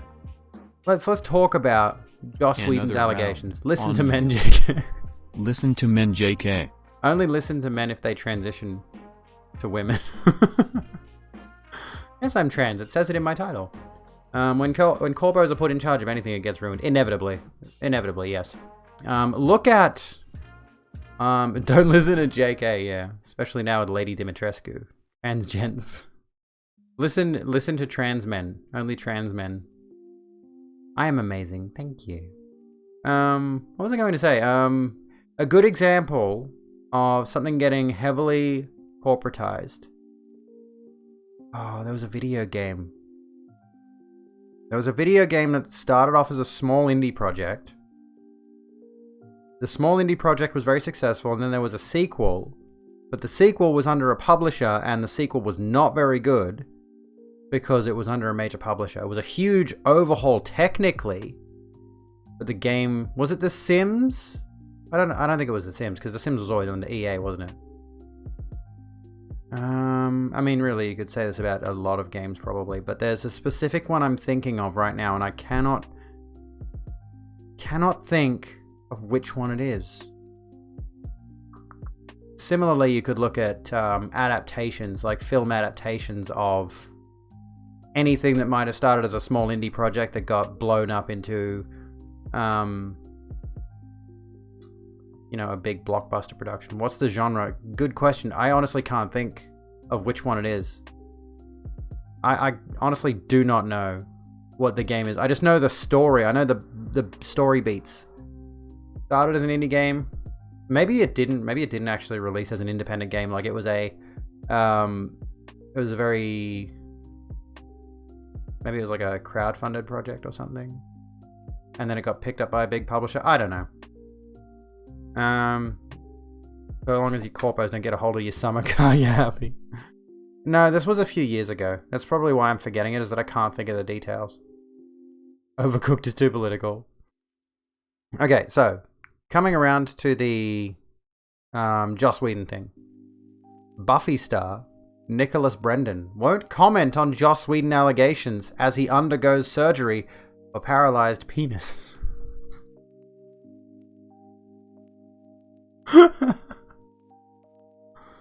So there have been a number of allegations against Joss Whedon being an absolute abusive asshole, and Nicholas Brendan won't comment because he has a paralyzed penis. And anus, if I'm not mistaken. He isn't ready to speak about the allegations against Joss Whedon as he needs to undergo emergency spinal surgery and focus on his health. The actor who played Buffy's close friend Xander Harris said he is about to undergo urgent spinal surgery after injuring his back in an accident which has resulted in his penis and anus being paralyzed. I shouldn't laugh, but fuck, this is just the most bizarre story. Like, this is a fucking headline and a half, dude. This is a headline and a half. How could you? It's so absurd. Welcome back, MDSP. Allegations against Buffy's writer and creator Whedon have been pouring in over recent days. Buffy and Angel star Charisma Carpenter accused Whedon of creating a hostile and toxic environment on set. Her words prompted others, including Amy Acker, James Masters, Michelle Trachtenberg, Eliza Dushku, David Boreanaz, and even Buffy herself, Sarah Michelle Gellar, to speak about the claims. Brendan posted a lengthy video on his Facebook page. This is the thing, you posted a lengthy video on your Facebook page and you couldn't add a single comment about the situation? Said that he wouldn't comment about the allegations against Whedon until he could come up with a statement that represents me as he had a relationship with the show creator. You could put out a lengthy video on your Facebook page sharing that you wouldn't comment on it, but you couldn't, okay. He explained, I'm not speaking on Joss yet, it's very personal for me, so I'll speak on that when I'm ready to speak on that because he and I had a relationship. It's a big part of my life, a very emotional part of my life, and I want to give it the proper respect and time that it deserves. When things happen in life like this, with social media and stuff, it's hard for me. It makes me sick. It's not just something I want to make a comment on, do you know what I mean? If you don't mind, I'm going to get spinal surgery tomorrow and heal and come up with a statement that represents me. Rightio then. Brendan explained that Brandon, is it Brendan or Brandon? It says Nicholas Brendan. Now it says Brandon. Which one is it? He feels nauseous all the time after slipping on ice and hurting his back earlier this month. He shared, my anus is kind of paralyzed and so is my penis. Who is Joss Whedon? Who is Joss Whedon? He's the creator of... Honestly, he's probably most well known for Firefly. Joss Whedon's Firefly, I feel like, is the main thing everyone knows Joss Whedon for. And he did Avengers Age of Ultron as well, if I recall correctly. And the first Avengers. I think he did Avengers and Avengers Age of Ultron. Yeah, okay. We get the point. Hello, Rebel. How you doing? Yeah, he did Avengers 1. He did the train wreck that was Alien 4. He isn't saying he will not talk about it, true. Brendan's partner, Sarah... Again, we got Brandon here, and then Brendan. Please spell check your articles, Pink News. Sarah Allison later took over his social media, sharing a post on Instagram saying that Brendan is out of surgery. She said the doctor said he's doing well and that he will say hello once he's feeling up to it. Dollhouse was another one. Pink News are notorious for this. Whedon is yet to address any of the allegations. So, there we have it. We know that Joss Whedon is going through a lot of allegations right now, and there's a point to be made here that if someone is having numerous allegations against them, if it's one allegation, there is the potential for it to maybe be a case of, and like, you can have some level of doubt if there's one allegation. Okay, if there's one allegation about something, that you can have some level of doubt, I feel. The moment it goes to 2, 3, 4, 5, the moment the allegations start piling up, Rebel. Welcome to the Rogue Room. Sit down, grab a drink, and chill out with us. The moment that, you have piles upon piles of allegations, you lose all of the, it's either a massive conspiracy or the person is actually, has actually committed the actions, has committed the abuse, has committed this and that. Glad all these stories are coming to light. Manson, Joss, Brittany, and Lindsay. Yeah. Do you mean Joss or Josh? Is there another person that's named Josh that is being accused? People are starting to be held accountable. Yeah, true. we're hoping that things improve for Britney. Is the guy's penis and anus okay? Well, it seems like he came out of surgery fine. Seems money make people lose sense of their morality and ethics. Absolutely, yes. Entirely. I wonder if he approved that headline. If it was me, be like, can't you just say I'm undergoing surgery for a spinal injury? I mean, what's it called? It gets clicks, you know? It gets clicks. Welcome to the Rogue Room. Doesn't mean paralyzed penis. Welcome to the Rogue Room, Crystal Face. Sit down, grab a drink, and chill out with us. Good night, Magic. Have a good one. Hope the trolls leave me alone. I agree.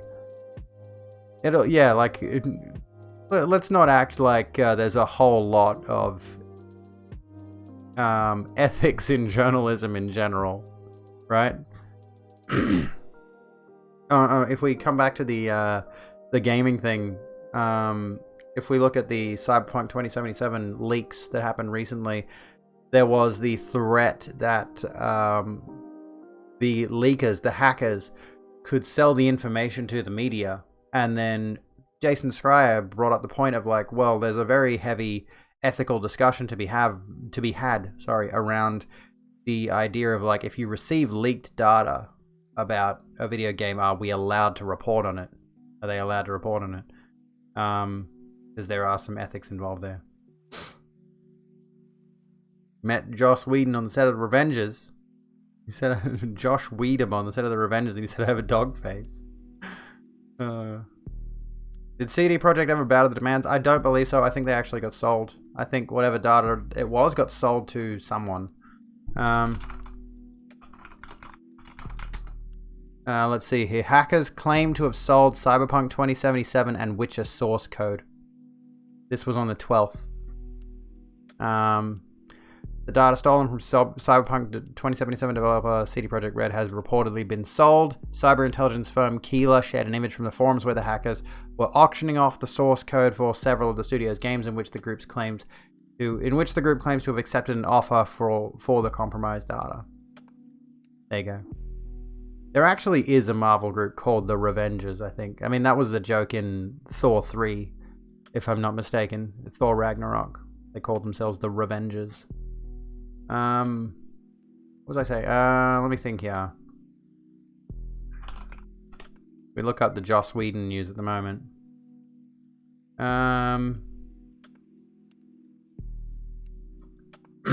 Excuse me. Here we go. The Rogue Room, your gentleman's club in The Sims, was a huge hit. Fantastic. If I had some juicy info, I'd leak the shit out of it. Bring back Sims Online. Was the Sims Online actually any good? I think that what they need to do is they need to do a genuinely good Sims multiplayer game. That would be good. But from what I recall, Sims Online was not actually a decent game. Why have you stumbled upon so many autistic people tonight? We're just very into Twitch streaming.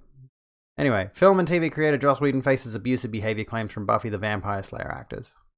Prominent film and TV creator Joss Whedon, who faced claims of abusive behavior on the set of Justice League last year, has drawn criticism from actors who worked with him on the Buffy the Vampire Slayer television series.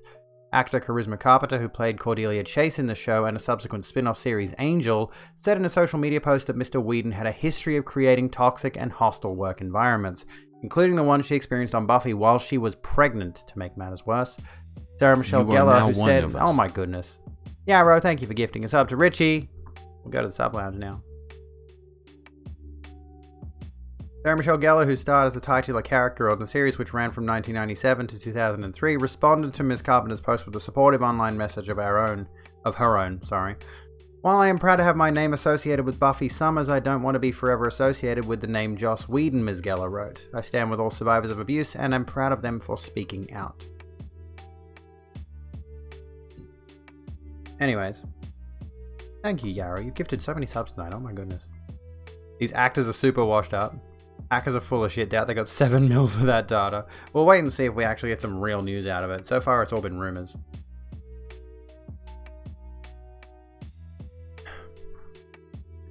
She said her focus was now on her family and the pandemic and planned no further statements. Representatives for Mr. Whedon did not immediately respond to a request for comment. So yeah, we haven't heard any. We've heard a number of allegations against Joss Whedon. I think Amber Benson, Buffy was a toxic environment, and it starts at the top. Welcome to the Rogue Room. What's up, Rayshawn? How you doing? Sit down, grab a drink, and chill out with us here in the Rogue Room. Let me think. Oh yeah, and there's also the I Stand with Ray Fisher thing. Where did they mention? Have they mentioned Ray Fisher? Here we go. In her post, Ms. Carpenter said she was prompted to come forward after actor Ray Fisher, who played Cyborg. Oh my god.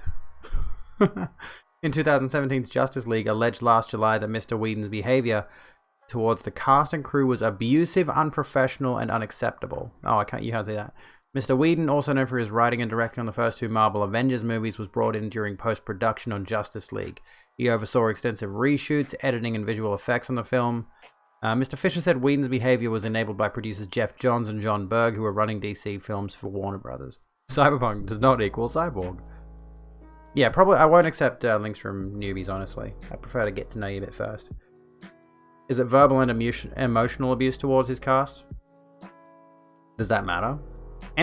Honestly, any kind of abuse is the bad kind of abuse, quite frankly. Mr. Berg left the studio in 2017. Parent company Warner Media launched investigations into the accusations, which concluded in December. The company said that remedial action had been taken, but did not go into specifics.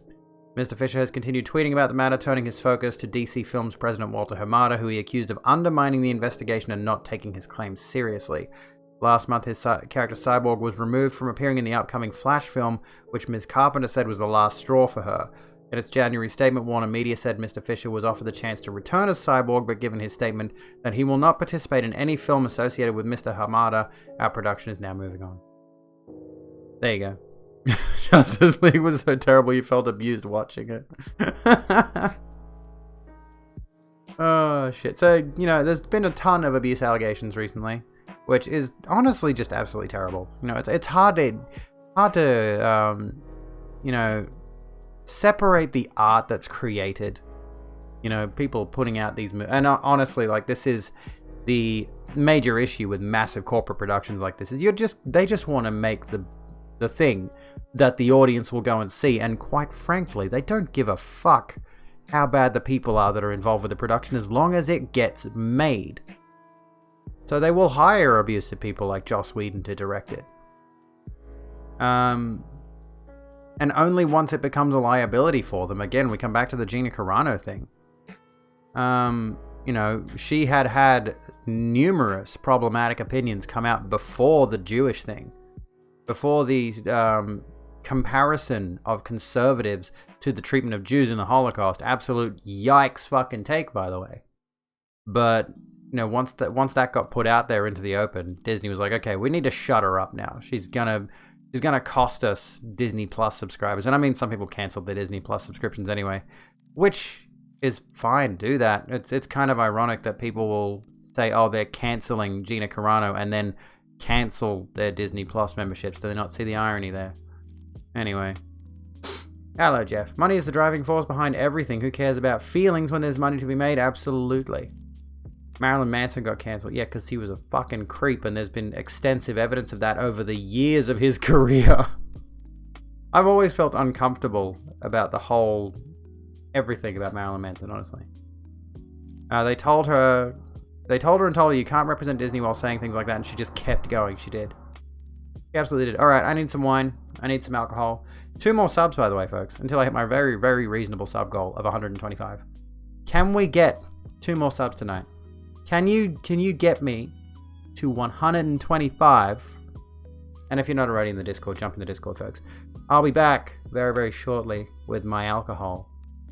And we'll keep going. We'll keep talking. Because we are brains in vats perceiving a simulation. Is it a simulation? Here's a way to test if we are living in a simulation.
Hello, hello, I'm back. How you doing? What's going on? I have wine. Hello, Richie. What have I missed? Okay. So, I did see the other sub. Did I mention the other sub? Thank you for gifting a sub to Dog Training, for the record. Thank you for the welcome back, folks. I'm back. I'm ha ha ha ha. I have hummus. Okay? And crackers. I probably shouldn't be eating crunchy shit on stream, honestly, but, you know, deal. Another round on you. Ha ha ha ha ha ha ha ha ha ha ha ha ha ha. That should be my laugh track sound effect, honestly. ASMR crackers. Can you hear it?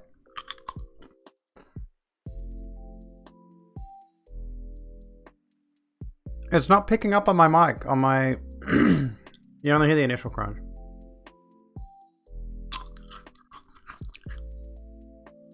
That goal's bugging me. One more sub, folks. We'll hit that 125. There we go. Membership. Please enjoy all the delights of the subscriber lounge. No, that's the wrong one. That's my dashboard. Ree, thank you so kindly for the sub. Come on down to the sub lounge. Enjoy some wine. We'll get some nice rosé. Look at the color on that. Look at that. We have now smashed our sub goal. Smashed it. Thank you, folks. Thank you for all the support. You've been lovely. I appreciate you so, so much. Almost as much as this hummus.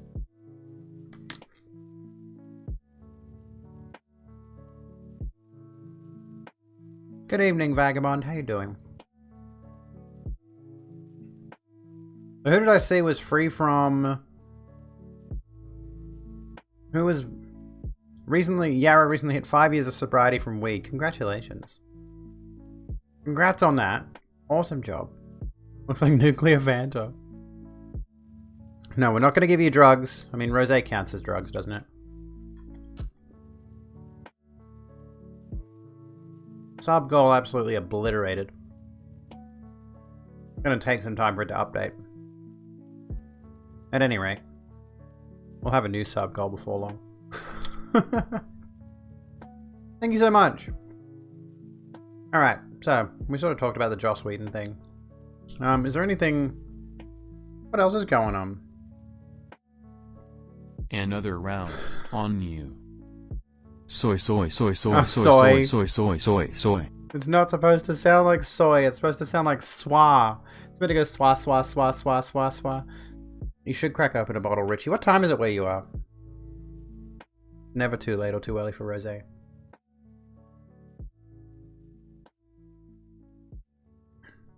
Used to roll joints with your homies until they all turned on me over hearsay from my ex. Well, that's a bit shit. Not quite midday. Thank you for supporting the Rogroom's business endeavors. Oh my goodness. Patreon, thank you. Is that... I really hate that that shows full names. I really wish it wouldn't do that. Can it not do that? Streamlabs? I don't even know why Streamlabs is attached to my Patreon. Have I seen Judas and the Black Messiah yet? No, I've not. It is alcohol. It's alcohol and black pepper crackers with hummus.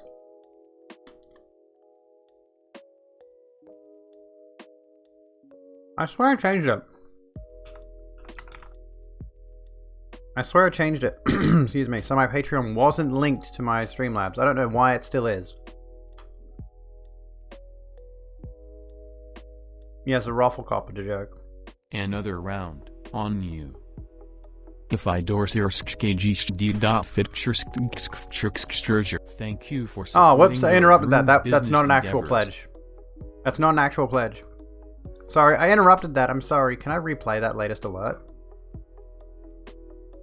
There was a, like, on, when I was using Streamlabs OBS, there was a way to interrupt alerts. I wasn't trying to do that. I was trying to, see if, I think it's pledges.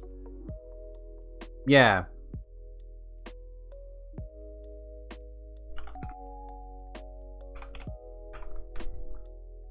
There we go. I've changed it now because we've had like my friend subscribe, like a close personal friend who I know IRL, sub to my Patreon. And their name popped up and I'm like, that's fucking terrifying. I don't want to dox people. On the subject, if you folks are not following my Patreon, I have uploaded the manuscript for my latest video essay and a thank you video and an outtake reel. I'm going to try to stick on that for patrons. There's Patreon content. That stuff.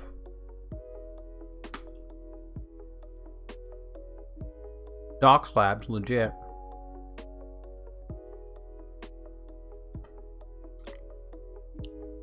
Another round. Yeah, right, thank you so kindly for 100 bits. If I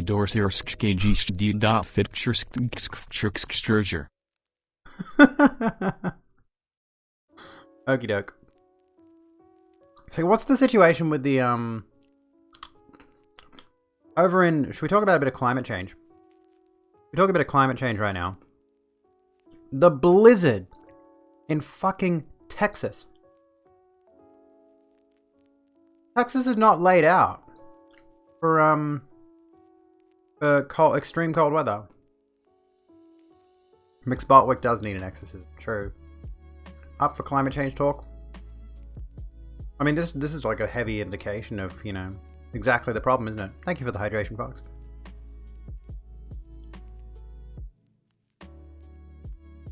Rightio, Richie, have a good one. Have a good fitting and healthening. Get it done. Get it done.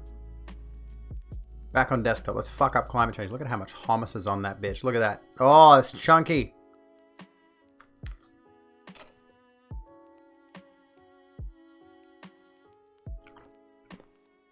Oh my god, green energy. Are they serious? It has everything to do with your power companies disconnecting your grid from the federal grids to avoid federal regulations. Absolutely, yes. Another round. On you. Wagvgiv by vidbay ovendo. In nuvjbiday wafeshperv. Yeah, Texas also has a self-isolated electric grid, so power can't be traded over from other states. True. I was reading Merrick. I know she's a controversial character, but she lives in Texas. Was talking about that situation exactly. Let's see if I can find her tweets about the exact situation. The bot just gave up. No, that actually went all the way to the end, I think. Where's Merrick? Merrick DeVille. Let's see here. Where's the...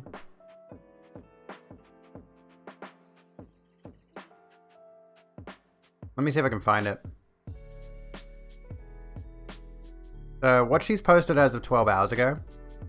She's been keeping us up to date on this. 25 Texans are dead so far due to mismanagement of our power grid. Didn't have to be like this, it could have been avoided. The reason we are separated from the national grid is because we didn't want regulation, because profits matter more than people. Haven't had power for almost 24 hours, so they're pulling this. Oh, that's said something else. Related but not related. Good night, dog training. Have a good one. It's clear what happened. Democratic Satanists have taken power from godly Trump, so Sky Daddy is punishing the US. Absolutely, that's exactly what's happening.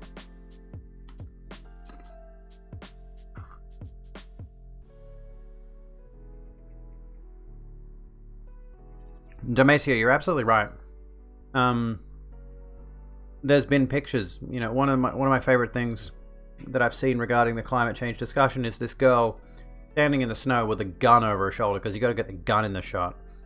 And she's standing there, and it's a Snapchat thing, and it's got, if global warming is real, explain this, libs, or something like that. Just because she's standing in the snow. Like,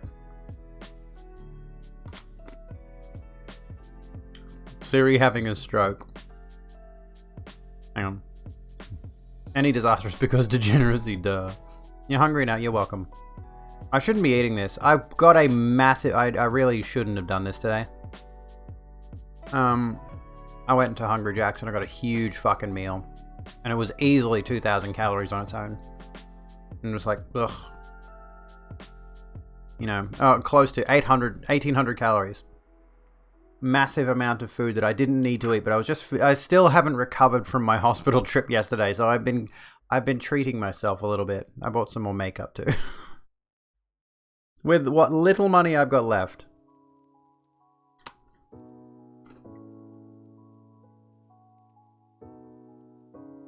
There's someone saying that God is punishing Texas for the government blocking the pipeline. This is ridiculous. It has increased the range of temperature our climate has. It absolutely has, yes. And as someone who lives in a country that routinely gets very hot, especially during summer, I'm terrified that it's going to get a lot. On you. Oh my god, Yarrow, you didn't yourself. have to. Thank you so kindly. Oh my god, that's $10 worth of bits. Thank you so much. I'm terrified that where I live, I've worked in 45, nearly 50 degree temperatures, right? Being out in that heat in the sun is not good for you. You know, someone at my age will start to feel heart rate increases from the stress of the heat, you know? And the burning can be severe. It can lead to severe, what's it called? Skin cancer, basically. Skin cancer. Melanoma. And the damage from heat stroke is permanent, yes. Like, having people out in those conditions, and I'm worried that, you know, we're going to have some more summers coming up. We're at the tail end of summer now in February, but it doesn't even necessarily need to be the season that affects it. Because this summer that we've just had has been incredibly wet and rainy. But I'm worried that a future summer may be incredible. Like, we already had 2019, 2020's bushfires that were, you know, incurred by extreme temperatures. And a lack of backburning and other measures. Aussie land is doing okay at the moment, I think.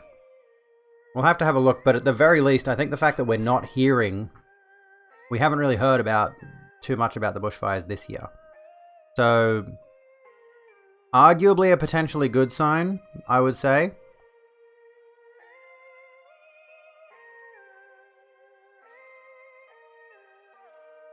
Aussie land is due for more fire this time of year, yeah. Fire season was supposed to start back in September. But I don't think this year was anywhere near as bad as last year. Reminding you of this glorious video. Oh, well, this is a Siri thing. Hang on. Hang on. Which, I hope it happens again. Shh. Hey Siri, what is plasma in blood? According to Wikipedia.org, blood plasma is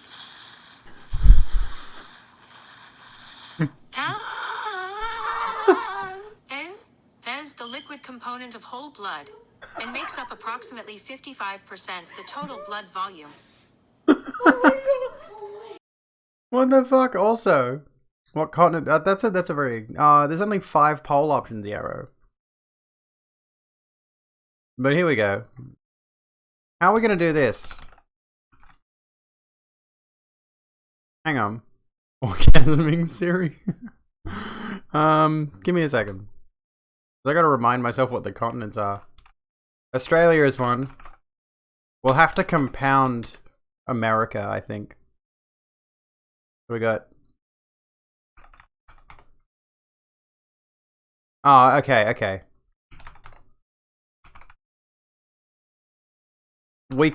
I think we can safely exclude Antarctica. There you go. We'll put America as one thing. There you go. Also, you had a poll earlier, didn't you, Yarrow, or a topic suggestion? I don't think we actually tackled it. That awkward moment to answer a question while getting plowed. Oh fuck! What did you ask before? You had a topic suggestion. Present a topic. What video games are you into lately? Can we talk about that for a moment? I should have put America's. I see you've brought Baby guests. Chief.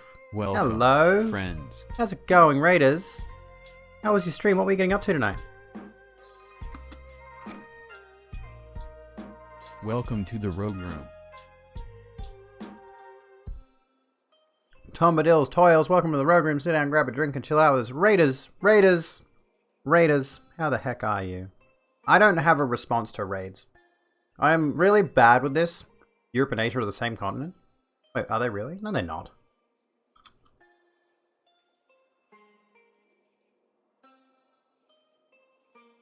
But anyway, welcome in, Raiders. Can we get some... I don't know. There's a poll. If you folks are interested, there is a poll running at the moment. What continent? What continent do you live in? Australia, the Americas, Asia, Europe, or Africa. We cut out... We put North America and South America into one. And we cut Antarctica entirely because there's like 23 people there. And I highly, highly doubt. I mean, if you are in Antarctica and you take issue with that, please let me know now. But at the very least, you know, we only have 5 available poll options. We can't do any more than that. Actually, honestly, a surprising amount of Australians. Link to poll. Oh, it's running now in Twitch chat. We could do a straw poll, honestly. Americas. The Americas are the winning continent on the poll. Did some chatting with people, then cleaned your room. Did you stream cleaning your room? That sounds pretty cool, actually. Yeah, South and North America are a different continent.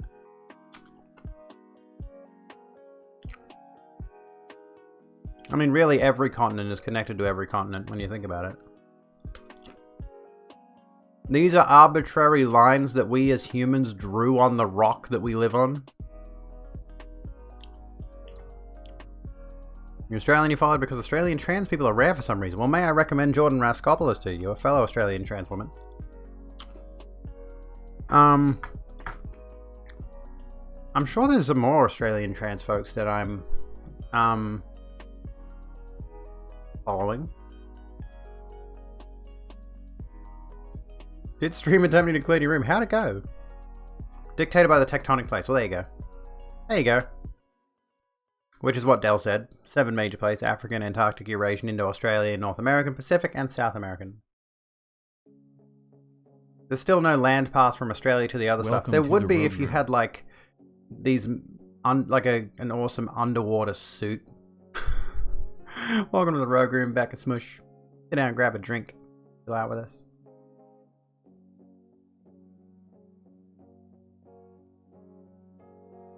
Oh no, not biphobia. Oh god, why are people biphobic, dude? I don't understand this. This is a concept I can't fathom. The B in LGBTQ plus stands for bisexual. I don't understand why people are biphobic. Biphobia, exactly. My room is cute, thank you. I'm quite happy with it at the moment. It needs some more lights, but I'm quite happy with it. It needs more stuff. I like stuff. I mean, bisexual is an outdated term. Huh. Interesting take. Because of, perhaps, you know, sexuality being more than, perhaps more than just biological sex?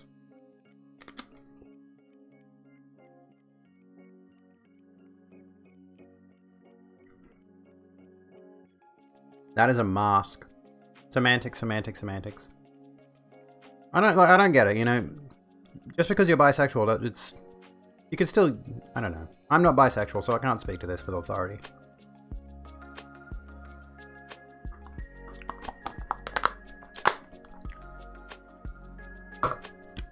There we go. I'm out of crackers. I'm almost out of hummus. Thank you for the hydration. Welcome to the Rogue Room. COVID-19 not real? Are you serious, mate? How many deaths have we got at the moment? Let me just have a look really quickly. Worldwide COVID death toll, 2.42 million. Totally not real, guys. Anyway. You don't want to sit there and listen to whatever her opinion was, so you left. Understandable, yeah. Can't handle our superior sexuality. I mean, the idea of bisexual, I guess, would be attraction to what has been culturally determined to be, like, the two sexes. You know, that old thing. Which we now know is a bit of an outdated, like, the the idea of the two sexes being the only two, I guess, identities. During stream, somebody joined just to say fuck the gays, and I was like, do you really think you can fuck us? North and South, the two genders. Yeah, I was like, who was it that said something about the semantics? Claiming bisexual is an outdated term. Again, I consider myself a lesbian, you know, like outright. But there has been, like, the thing that I have seen about bisexuality, the large amount of biphobia that I've seen is, generally speaking, regarding people trying to exclude bisexual people from the queer umbrella if they get into, hetero-presenting relationships. You know, if a man and a woman get together and let's just say they're both bisexual, they're still bisexual, you know. You thought recently it's not really advanced with gender, you wouldn't rule out non-binary people. I think at this point, like, it's just a label that you want to be, it's just a label that, you know, you can assign you can choose, you can opt into how you decide to label yourself. Honestly, it's kind of mean you're attracted to more than one gender, not just men and women. You can also like non-binary. Exactly. Would I be correct in assuming that bisexuality and pansexuality are largely just synonymous with one another, or? It's a bit silly to exclude someone based on the way they define themselves. A bit of philosophy. What kind of philosophy would we like to read? Alternatively, telling us to pick a side. That's so dumb. That's so dumb. Disagree. There's two genders. No, there's more than two genders. There's at least three. Difference between pan and bi, we couldn't really explain it. Yeah, it's a bit tricky. A bit of a complicated topic. Like, I feel gender dysphoria because I am a binary presenting trans woman, of course. But that doesn't mean there's not other genders. Gender is a complicated individual concept. Anyway, philosophy time. Philosophy Tube with not Abigail Thorne. Abigail Beck, thanks.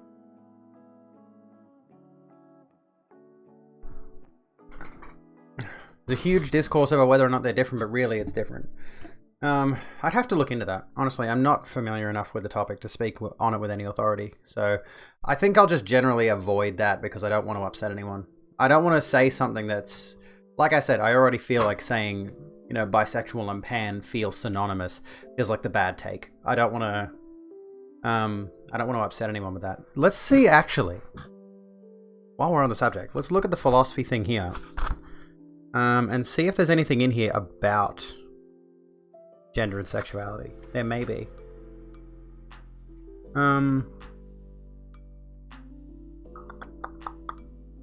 Thing of this is, like, a lot of these ancient philosophers were white men who were very sexist, so I feel like that's going to inform what we see here.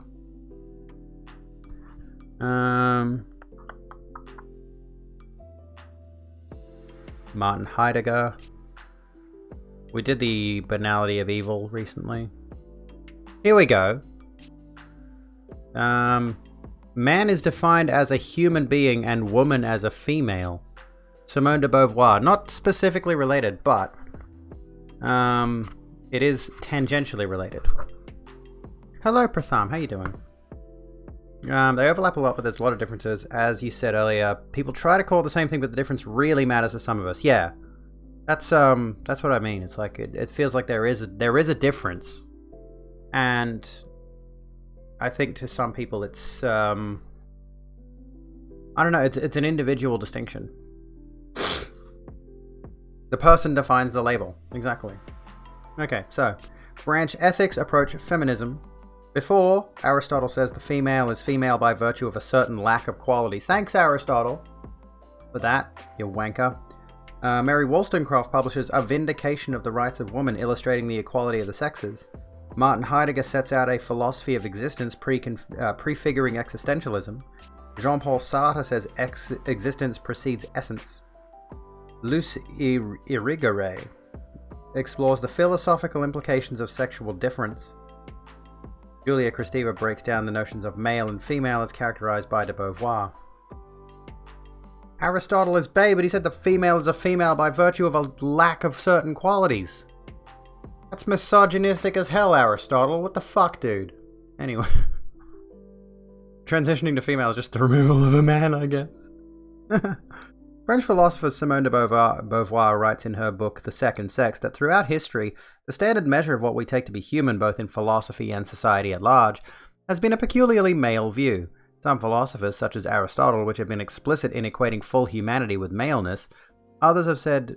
That's a weird sentence. Some philosophers, such as Aristotle, have been explicit in equating full humanity with maleness. Others have not said as much, but have nevertheless taken maleness as the standard against which humanity is to be judged. It is for this reason that de Beauvoir says that the self, or I, of philosophical knowledge is by default male, and his binary pair, the female, is therefore something else, which she calls the other. The self is active and knowing, whereas the other is all and the self rejects, passivity, voicelessness, and powerlessness. De Beauvoir is also concerned with the way that women are judged to be equal only insofar as they like men. Even those who have written on behalf of the equality of women, she says, have done so by arguing that equality means women can be and do the same as men. She claims that this idea is mistaken because it ignores the fact that women and men are different. De Beauvoir's philosophical background was in phenomenology, the study of how things appear to our experience. This is Little Book of Philosophy.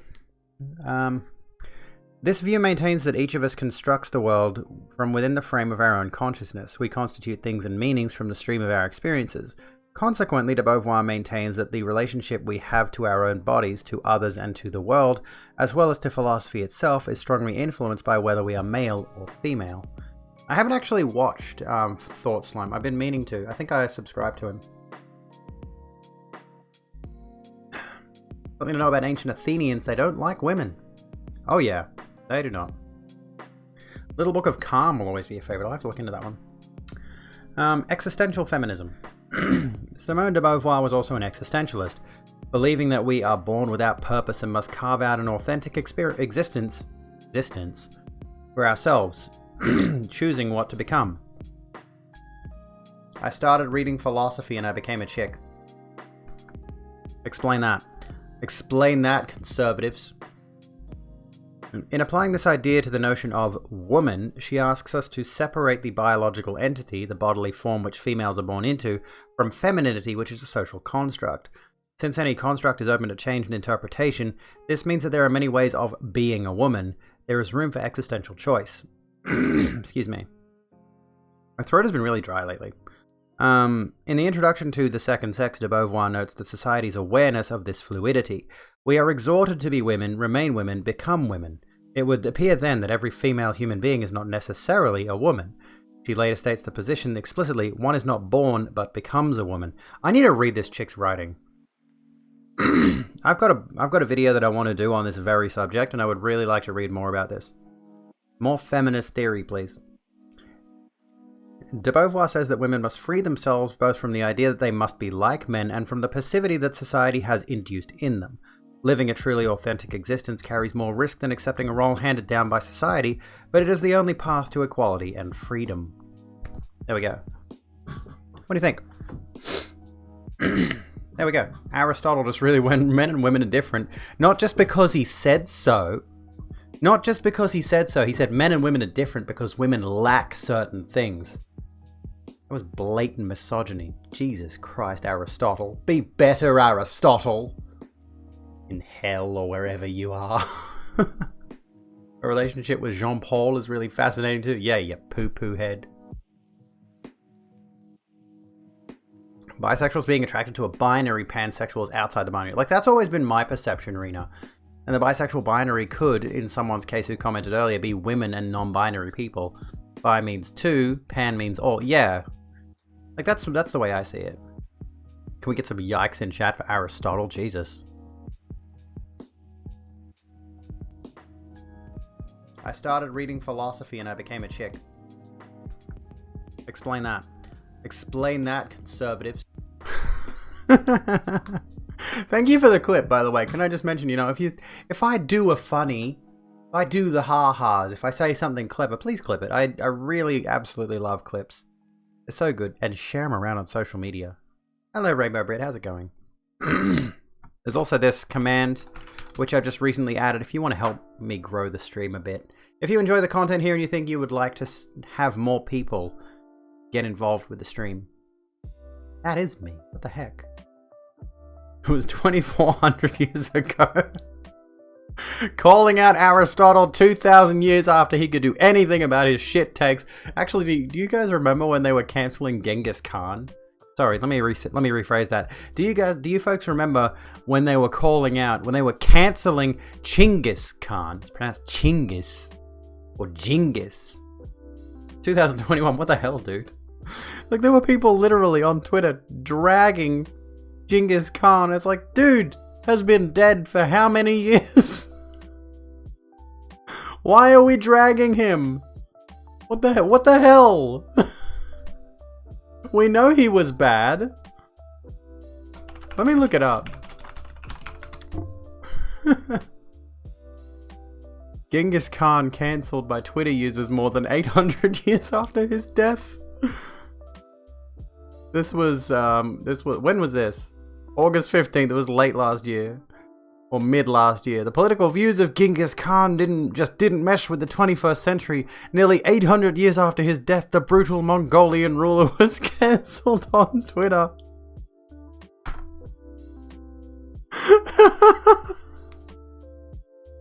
Was born in 1162, the son of a Mongol chief. He died in 1227. Then, 793 years after his death, this is not satire, this actually happened. People were dragging Genghis Khan on Twitter. He became the latest victim of cancel culture. A Twitter user pointed out the brutal tactics he used to conquer his empire and said he should be vilified, not honored. Dude, legitimately, I don't think I've ever seen Genghis Khan glorified or honored. He's always been vilified. He's always been vilified. Like, we know he is a bad person. Sorry, not my undies, my shorts are sticking to me. Oh, by the way, I don't know if you can see that, but this is my penis. This is my thigh, and I tried waxing today, and I'm never doing that again. I don't know if you can even see. Like, my leg is covered in little red spots.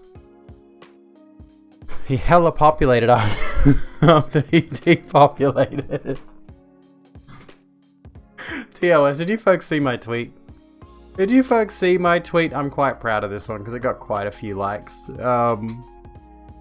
Where is it? Where is it? Where is it? Where is it? Where is it? Well, it happened. Dick pic in the DMs. What's the move here? Do I send one back?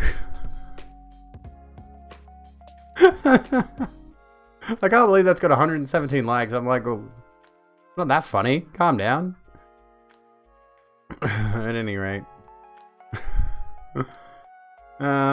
He's painted on a wall in Grilled you went to 7 years ago. Does that count? I mean, I suppose it technically does, doesn't it? Why was Genghis Khan on a wall in a Grilled? Your friend sent one back. I was genuinely like, I looked at it for a second. I'm like, I could totally send one back. That's why I tweeted it. But I deleted it. It was like the most boring dick pic. Allow me to illustrate. Just imagine you're the mirror.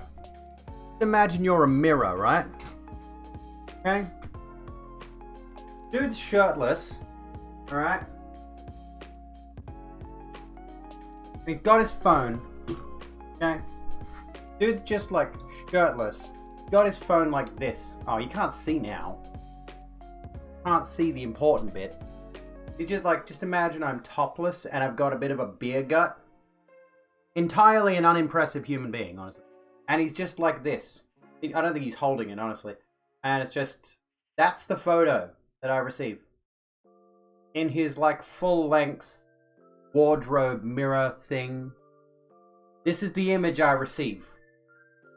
This is it. And his hand, like his other hand is like down the side, so obviously he's at full mast. Like, this is why, quite frankly, this is why men are nowhere near as successful as women on OnlyFans.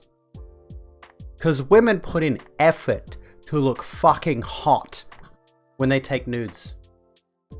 Quite frankly. But seriously, like, I know a few girls who do OnlyFans, and I've seen the kind of content they put out, and they put in the effort. Men don't know how to take nudes, exactly. The grind... Stock standard grind vote. How flattering, I know. Rate the dick pic. I give it a 4. What a dick pic, pal. And again, the hand was just to hold the brush in place. It was like the other hand was out of shot. Excuse me. Just like it's a 4. A 2. We'll give it a 2. This is a dick pic stop. It's gone now. I deleted it. I'm not even if I had it, I'm not showing you. Yes, you can stop. You can unmute me, yes. Should we go back to Genghis Khan, please? Not posing like a Renaissance statue. Yeah, put some effort in. Like, legitimately. If you're going to take any photos of yourself, get a tripod. Get a tripod. Set it up somewhere. Put your camera on a timer and take a nice posed photo. Doesn't matter what it is. But selfies can only do so much. You limit yourself by taking a selfie and holding the phone. You really restrict your ability. You become a piece of art. The gays on Grindr are good at it, sort of okay at it sometimes. Don't they know I'm a lesbian? It was some random on Instagram, honestly. Let's just have a look really quickly at my, Have I received any DMs? No, I haven't. Okay, we're good. We're all good. So I wouldn't be shocked. Here's an account. Here's a thing, okay? This account is literally just some numbers. 12 followers, and they've got no display picture, and their bio just says hard boy. This is not the person who sent the picture, by the way. You want my Instagram? You can type exclamation mark Insta, or there's that. You need someone like me to teach him how to behave. Honestly, like, I'm serving looks on my Instagram, dude. I'm serving looks. Look at this, bitch. Do you like the glitter on my face, by the way? Do you like my glitter? This is eyeshadow glitter. But I put it here and, like, on my nose. On the tip of my nose. And on the insides here. You can see it there. I got what's called a flame palette by, I think, BYS. I'm really liking playing with makeup. It's been fun. I need to get some new lip colors, though. That's always tricky. Yes, we've stopped dick pic talk. Like, the... is gone now. It is hard to see. My lighting isn't...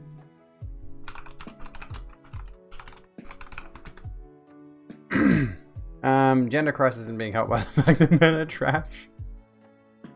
True. True. Bit of highlight always looks good. Like the highlight that I've got, honestly, is not very good. The highlighter I have is not very good. I need to buy a new highlighter. I've got a highlighter contour combo, so I do like contour around the top of my head. I do like a 3 shape. I come like around the top of my forehead, come down here, and then come down around the jawline. And then I do like a bit of highlight here, highlight down the nose, highlight on the tip of my nose. I probably should do like underneath my eyes a bit. I've been putting concealer like in here, but I've been forgetting to do it lately. Please don't. No. Follow the babby abby. Oh yeah, don't get me wrong, like there are definitely some cool men out there. I know some cool men. They're quite nice. However, the men TM are let down by so many trash men. Yes, true. Never do lips due to the pandemic. Well, true.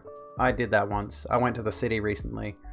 And I did, because we were all wearing masks, I did just lip gloss. I didn't do lipstick. I just did lip gloss. And within like 5 minutes, took my mask off once we got somewhere where we could take them off, and all of my lip gloss was off on the mask. Where am I? I'm in Australia. Where are you folks? No, a couple good men. 1 or 2, sometimes. Green color corrector under the eyes. Interesting. I'll try that. I'll give that a go. Safe for stream. Shock horror TM. A majority of Britons aren't satisfied with how Brexit turned out. Crazy that. You're in New York. Nice. How's New York at this time of year? Is there somewhere, you can put it in fine art or you can put it in the assorted media section if you want. My Discord is honestly not the most well laid out. Not the most, it's pretty terrible. Only sleep with men for sport. Me personally, I'm only into women. What even is a New York? Did you see that tweet that was like, why don't we just call it York? I feel like it was a piss take. I feel like that particular tweet had to be a piss take. Envious of Australia when it comes to the pandemic. We've had a pretty good go of it, honestly, when it comes to the pandemic. There have been a few slip-ups, and Victoria's going through it right now. Victoria's locked down right now. And a lot of people are blaming the leadership. They're blaming Dan Andrews. And they're calling him all sorts of names. And Dictator Dan for keeping everything locked down and trying to shut down COVID when they keep having breakdowns. Breakouts. Whereas New South Wales has been good, Queensland's been good. Hello Amy, how you doing? New Zealand had a really good COVID response. Honestly, anytime they have even the slightest amount of a breakout in cases there. Posted, very nice, very nice. Check this out. Makeup. There we go. I need to sort out my makeup. My makeup's a mess. Finally found the video you wanted to send me during the Siri having a stroke combo. Yeah, the New Zealand COVID response has been really good, honestly. Anytime there's a case, they lock down everything and it's over in like within 2 weeks. Okay, here we go. Let's watch this. 1.4 miles. Take the exit onto I-80.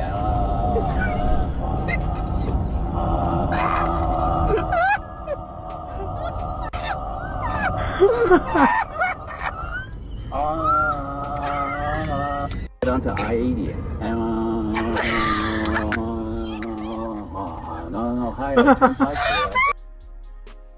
What the fuck causes that to happen? Does anyone have the technical breakdown of like what the... Oh, what the fuck? What causes that? Oh my god. Oh, good lord.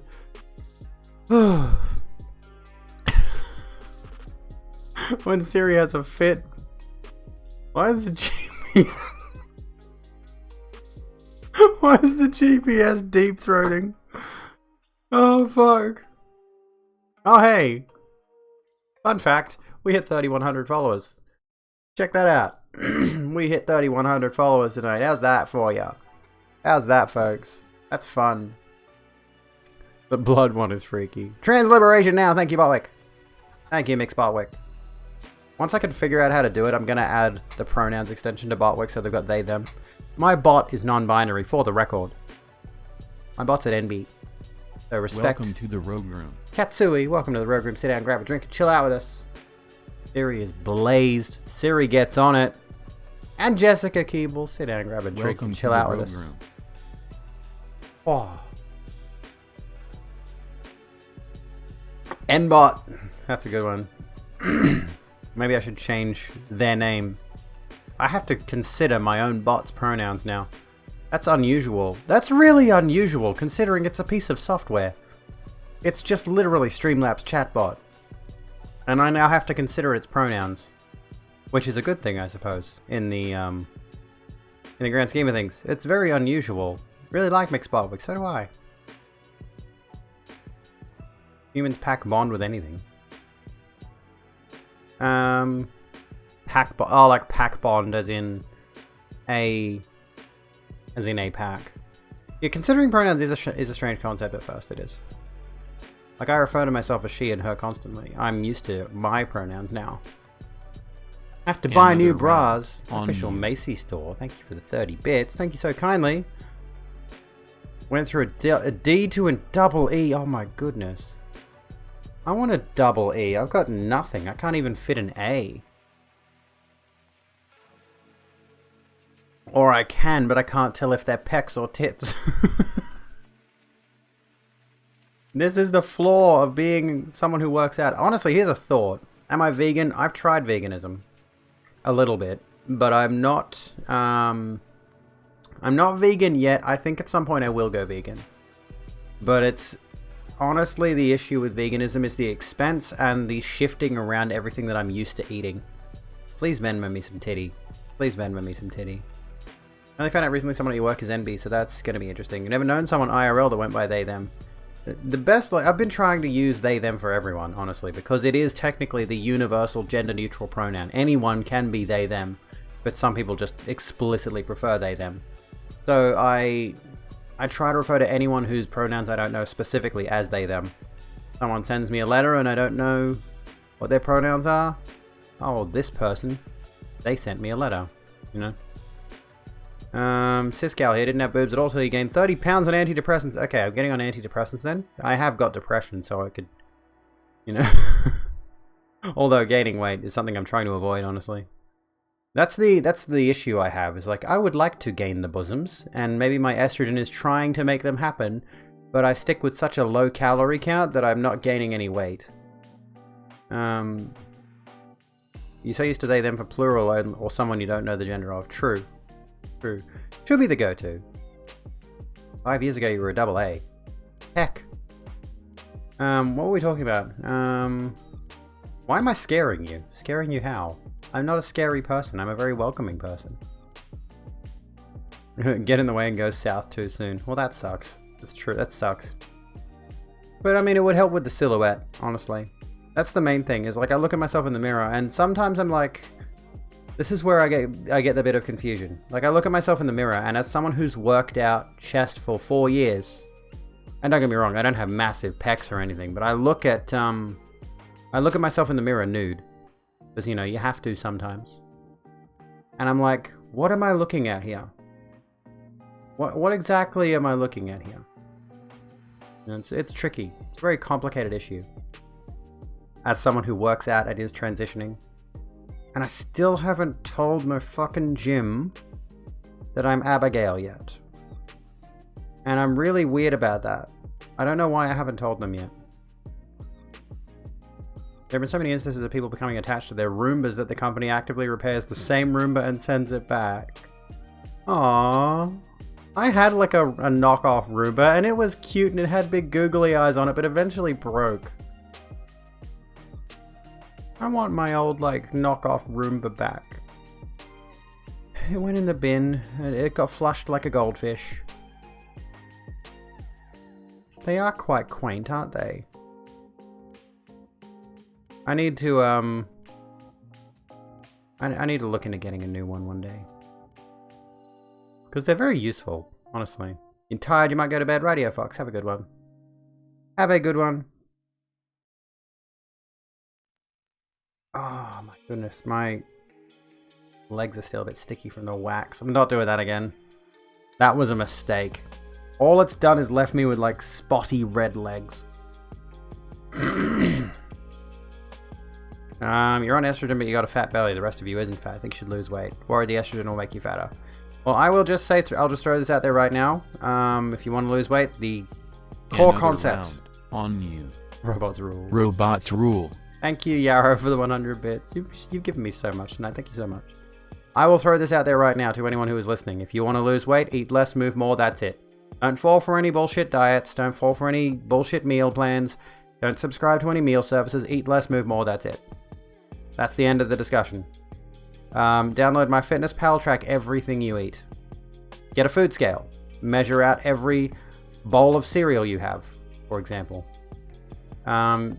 Stay below 2,000 calories a day, honestly. I am trying to stay around 800 calories or less per day. Because I really want to lose a ton of weight. Well, not a ton. I want to get out of 65 kilos. Get laser. True. Expense. Get an eating disorder. Just drink. And don't eat anything but alcohol. Exfoliate the night before and use hard wax. Okay. That's an idea. Cut out some white foods. Sugar, flour. Yeah, cut out carbs, honestly. Not exclusively, but, yeah, I should eat more food, I know. Always feel bad when trans women really want boobs. The best day of your life was getting rid of yours. Understandable, Link. Understandable. And like, dude, congrats, by the way. Proud of you. Anyone who didn't know that, estrogen stores in fatty tissues. If you get an estrogen gain weight, it's not you, it's your body storing the estrogen you're giving it. 11:28 in your bug. It is 11:28, isn't it? Have a good one, W. 11:28 p.m. I'm still drinking, so I'm not going to bed yet. I have a lovely figure. I mean, I'm the only one on camera, so I'm assuming you're talking to me. Literally any form of exercise will cause you to lose weight in all areas. There's no exercise. That is true, exactly, Demacia. There's no exercise that will help you lose weight in your stomach, in your arms. Like my mother has asked me, teach me some arm exercises to lose arm fat. And I'm like, it's in the kitchen. The only way you will lose fat off your arms or your legs or your butt or wherever you want to lose fat, it's all in the kitchen. That's all it is. It's like, you know, conserving the calories you are eating. Don't eat too much. That's all it is. Conserving the calories the right term? Not really. You know. 2 solutions to ditching arm fat though. One of them is surgical. You can certainly build muscle in the areas that you have fat, which will help in general. However, bulking the muscle tissue that it surrounds, yeah. Goes half in 3 hours. What do you mean? People get so mad when you tell them, oh my god, Link, thank you so kindly for joining us in the sub lounge. Subscriber lounge. Fucking legend. Thank you so kindly. It's been so good tonight. You guys have been really good to me. I should stop saying guys as a gender neutral term. I'm an asshole. So sorry, you folks. People get so mad when you tell them it's calories burned over calories eaten. That's it, CICO. Folks. Get it into your head, Abigail. Folks. It's all calories in, calories out. That's all weight loss is. But it's tricky because there are some medications that do have an effect of causing you to retain weight. I am a gym goer. I do lift. I have arms. Let's say NBs. Guys, gals, non-binary pals. Ladies, gentlemen, and others. That was a, what's he quote? That was a, what's his name? David Bowie. David Bowie quote. Theybies and gentlethems. Exercising the eyes will help you to focus while doing cardio, but that's a metaphor. Not sure I get it. 3/4 length sleeves, yes, for the record. We love 3/4 length sleeves. Heck the frick, yes we do. I want more 3/4 length sleeve short dresses. Because I've got one, which I think I'll wear tomorrow on stream. And I want more things like that. I don't know where to get them though. So 3/4 sleeves, so down to about here. And then short, like mini skirt length, maybe. Switch guys to lovelies, that's a good one. I've tried to use folks and friends and things like that more regularly. Total gym person, he really suffered when gyms closed due to COVID. At the very least, I was fortunate when we were going through lockdowns and everything was closed up. I had a set of adjustable dumbbells, which I still have, they're over there. And I just changed my routine to focus intently on those. Which was complicated, it was difficult, but it was at least getting my workouts in and not losing any muscle really during that time. But I've since changed my routine to not be as intense on terms of muscle building anyway. ModCloth. What's ModCloth?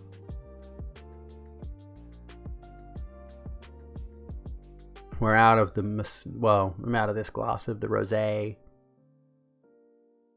Hella expensive. Shop the collection. What have we here? Yeah, I'm glad I had the dumbbells before everything closed up. Ooh, there are some cute things on here. They are pretty expensive, but I mean, is this oh yeah, Shop Australia, here we go. Now I'm sure the price will go up. It's easier to shop in Australia.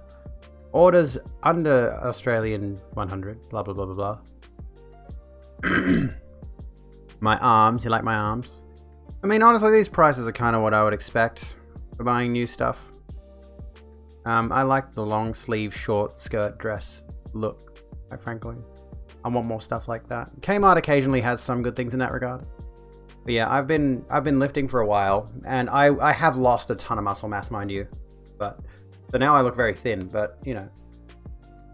Honestly, they don't look as big here. I'm trying to flex a bit, and it's not really. My forearms are the part that I have a bit of a problem with. They're too big. And there's one dress that I have that has the sleeves that button up around here. And my forearms are too big and I can't close the damn things. I look awesome. Thank you. Honestly, I think my next video essay is going to be about fitness. I've been strongly considering this video for a while. And I think I'm going to tackle it in March. It's going to be my March video. So that's something to look forward to. If you're interested in fitness stuff, I'm going to talk a lot about fitness in that video essay. And yes, the trans women in sports things will be a focal point. There you go. If you're keen on that. And then after that, I might do my women video. Time for you to get going, Rena. Have a good one. Thank you so kindly for hanging out tonight. At least estrogen pill intake splits half every 3 hours in body, says every study, you know. Interesting. I'd have to look into that. Found out what your gender is. What is your gender, Master P. Dudley? Welcome to the Rogue Room. Pledge my life to Elon. Welcome to the Rogue Room. Sit down, grab a drink, and chill out with us. Hate buttons at that spot on dresses, blouse. Yeah, I just wear it unbuttoned, which is a pain, but you know, I'll live with it. You know, whatever. It sucks, but I'll live with it. Gender reveal party. That was the name of my first stream back when I came. I think it was when I came back from my break where I, you know, announced I was transgender. I think I called it my gender reveal party. Was it? January 10th. Does it have the details on Twitch Tracker? Find VOD for this stream. I don't think it's here. Oh yeah, trans returns. No. Another round on you. Okay. Hey, Yarrow. Thank you. Congratulations on being gender fluid. Thank you for giving me the bits, but congratulations on Master P. Dudley for being gender fluid. That's fucking cool. Congratulations. You're a climber, so you have the forearms issue yourself. You forget and keep trying to roll up sleeves and they go nowhere. I had that problem before too. You know, trying to roll these sleeves up. They can't go any further. Have a little arm fat, but your biceps are also about 14.5 inches, so it doesn't matter too much for you. Singlets are fucking cool. I tend to wear singlets in the gym. This doesn't... no, this says trans return stream talking news content. That's not the right one then. No, that's not the right one. No. Yeah, here we go. This was my my return stream on September 2nd after I came back from announcing that I was trans. Gender reveal party. I didn't burn down any California forests, by the way. Talking about life, eating snacks, and playing party games. We played some Jackbox. Should we do another Jackbox stream soon? What do you reckon? I feel like we've got enough of an active audience that we could pull off some Jackbox. What do you reckon? Not tonight. Maybe tomorrow. I think I've only got like one of the Jackbox games. Have a little arm, fat, biceps are also... Oh, I read that bit. Used to be able to reach every spot on your back easily. On HRT, you had to buy a back scratcher because you couldn't reach anymore. That's interesting that happens. I'm curious as to why you've lost flexibility. I'm curious as to how that happens. Also, there's something that I wanted to bring up because we didn't talk about this yesterday. But are you folks familiar with Pete Evans? We've talked about Pete Evans in the past. I think there's a bunch of things here that we're not going to touch on at all. I'm deleting a bunch of news stories that I've got listed in my thing. How people describe weird changes from HRT? Well, there you go. So, do you remember Pete Evans? I want to get some answers in chat before I go on with this story. Before I give you the backstory of why we don't like Pete Evans because he's a dickhead. Oh my god, what is this shirt he's wearing? What the fuck? I get the orange is the new black reference, but paleo is the new black. Pete Evans, what does that mean? Pete Evans, what does that mean? Peter Evans, celebrity Nazi chef. So for those of you who are out of the loop, Pete Evans was a he is. I guess he is a celebrity chef, in a sense. And a little while back, he posted a meme that is very, very, very, very, very, very, very Nazi on his Facebook page. Very Nazi, very flagrantly, obviously Nazi, and as a result, he got systemically, honestly, as close to cancelled as you can possibly get. You know, everyone realized he was an absolute liability and they cut all ties with him. His book publisher, a bunch of supermarkets, everything cut ties with him, right? But yeah, as cancelled can get. And for the record, cancel culture is not a real thing. But in this dish, we're going to add a dash of Nazism. Just a dash, mind you. Anyway, the celebrity chef had his Facebook account deleted in December for repeatedly violating the company's harm policies, and today Facebook, which owns Instagram, went further. We removed Pete Evans' account for repeatedly sharing debunked claims about the coronavirus or vaccines, a Facebook spokesperson said. We don't allow anyone to share misinformation about COVID-19 that could lead to imminent physical harm or about COVID-19 vaccines that have been debunked by public health experts. More than 1 million pieces of coronavirus content were removed across the social networks, whatever, between October 1st and December 31st last year on the basis it could lead to imminent physical harm, such as content relating to fake preventative measures or exaggerated cures. Did he actually say he felt relaxed in Norway because he was surrounded by white people? Are you serious? Please tell me you got a source for that, Yarrow, please. Last week, Facebook. Well, the Nazi thing was on his Facebook page, so he had his account deleted for the Facebook thing. But I guess he still had his Instagram account because he didn't technically violate anything on Instagram. Welcome back, Richie. How was your exercise? Might be thinking of some other random racist, possibly. Last week, Facebook updated its policies to take more aggressive action against misinformation. Get away from Norway, you racist cunt. After consulting with the World Health Organization and others, posts will be removed that include the following false claims. COVID-19 is man-made or manufactured. Vaccines are not effective at preventing the disease they are meant to protect against. It is safer to get the disease than get the vaccine. Vaccines are toxic, dangerous, or cause autism. There's the whole autism thing again. You can read the full list there. Evans made headlines this week after announcing he would run for a seat in the federal government. Welcome to the Rogue Room. Welcome to the Rogue Room, Breezel. Ben, how you doing? How's it going? How's things? This is what we're going to talk about. Peter. Here we go. Master P. Dudley. There you go, my gender fluid friend. Okay, so, this thing. He has announced he is running for Senate approved by the Great Australian Party. Tell me that does not sound like the Naziest thing you've ever heard. The Great Australian Party. Oh my god. Anyway. Evans has an appetite for politics. I think I need a bigger mixing bowl.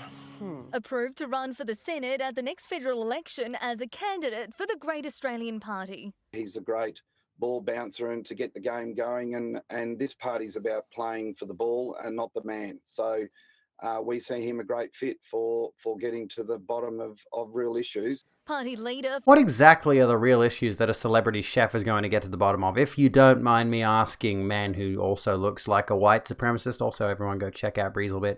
We had a chat today on Ren Camo's podcast. It was delightful. It was a lovely time.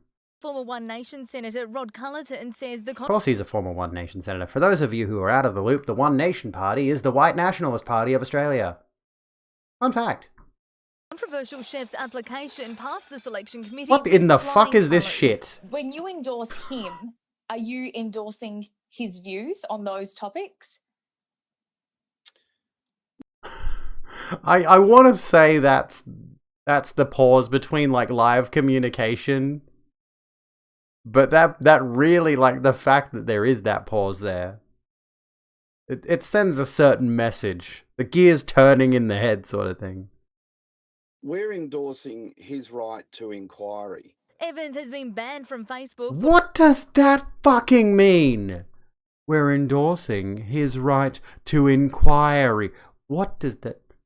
The dude has openly expressed Nazi viewpoints and has expressed numerous conspiracy theories. Those are not inquiries.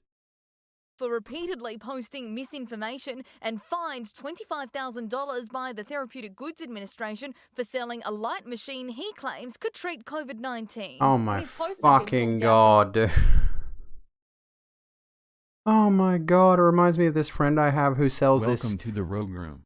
Welcome to the Rogue Room, Garrick Dax. Sit down, grab a drink, and chill out with us. I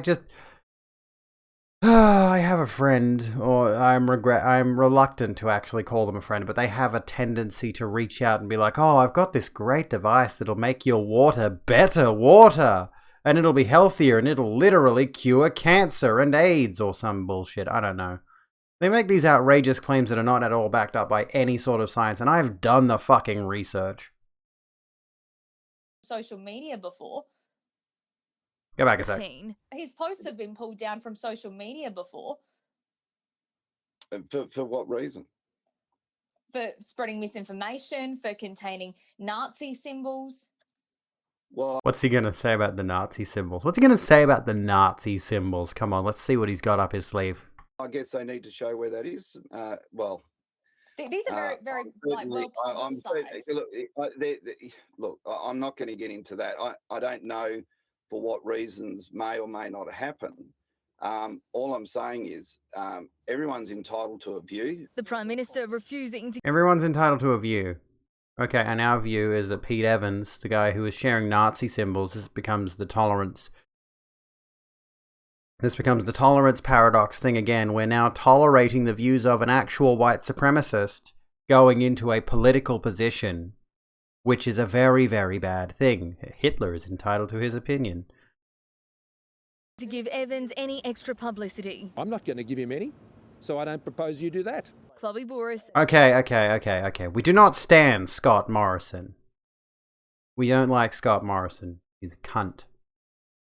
However, on that note, we will applaud his efforts to not give Pete Evans more publicity. You get 1 point, Scott. You get 1 point. For 10 News First. Okay, that was the end of the video. Okay. There we go. So that's the situation with Pete Evans running for government.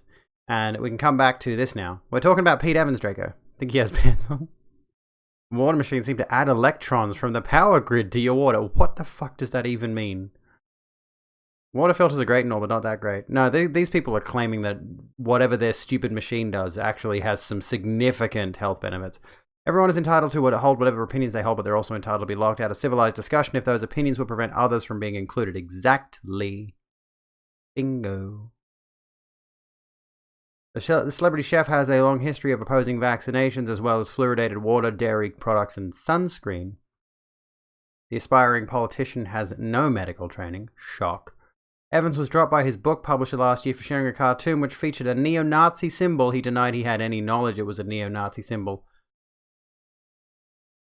Presented without context.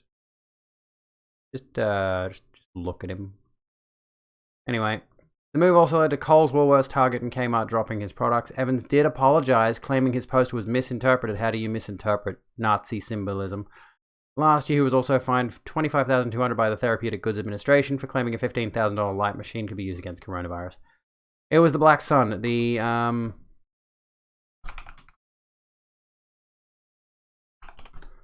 Pete Evans, Black Sun. This symbol here, the Nazi sun, Nazi Black Sun, which is a Nazi symbol. If white supremacists would think they would give us full rights too, so we would bother their lives less. Hang on.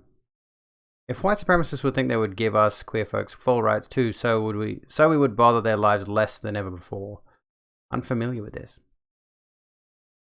You're a member of the tolerant left. You will be utterly intolerant of anyone hating someone based on factors the hated person cannot control and has no choice over. Exactly. Hurt my fingernails. Yes, it was a Sonnenrad. He actually shared a Sonnenrad, which is, yeah, a blatant Nazi symbol. It was on the floor of one of their castles. Like they had castles or a fortress of some kind. It was like on the floor of the foyer.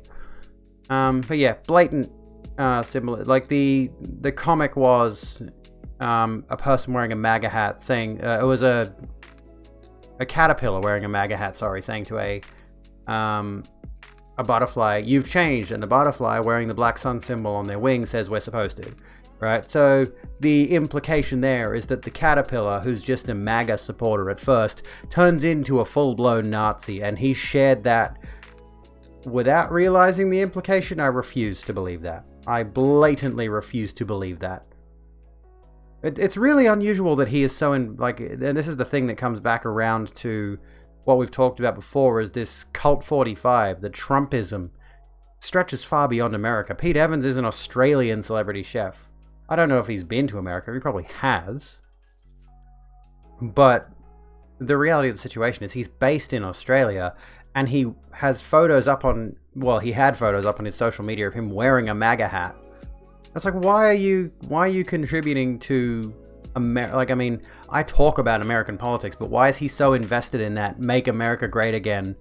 And of course the whole thing of the cult of Trump and the potential concept of take the MAGA hats and turn them into literal neo-Nazis, which we've seen the effects of already. We know there are neo-Nazis, and we know that they wear the red caps. You know? He didn't understand. What did he think the joke was? It wasn't, I think in his mind, it wasn't a joke. I mean, it's not really a joke. It's like a, just an image macro. I mean, I suppose you could read it as a joke, kind of. He fully knew what he was doing. Absolutely he did. And now it's kind of scary that he's going into a position where he may actually have some political influence. 45 Cult made his internal Nazism become okay to be aired in public. True. You're in the US. Proud Boys was founded by a Canadian. Yeah, true. The Proud Boys were founded by a Canadian, and as we've seen Trump rallies in countries that are not America. So it's a very disturbing thing, honestly, that there is such a fanatical devotion to Donald Trump, which is very heavily aligned with white supremacist groups, that has spread far beyond the borders of America. It's bad enough that it is in the US, but it's worse that it spreads beyond those borders. Let's have a... Hang on a sec. List of white nationalist organizations. SPL Center.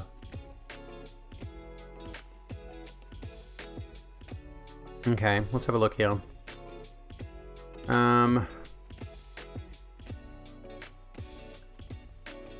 Southern Poverty Law Center, white nationalist. White nationalist groups espouse white supremacist or white separatist ideologies, often focusing on the alleged inferiority of non-whites. Welcome to the Rogue Room. Laura Cat 12, welcome to the Rogue Room. Sit down, grab a drink, and chill out with us. Racism won't exist in 50 years after the nuclear war in 49 years.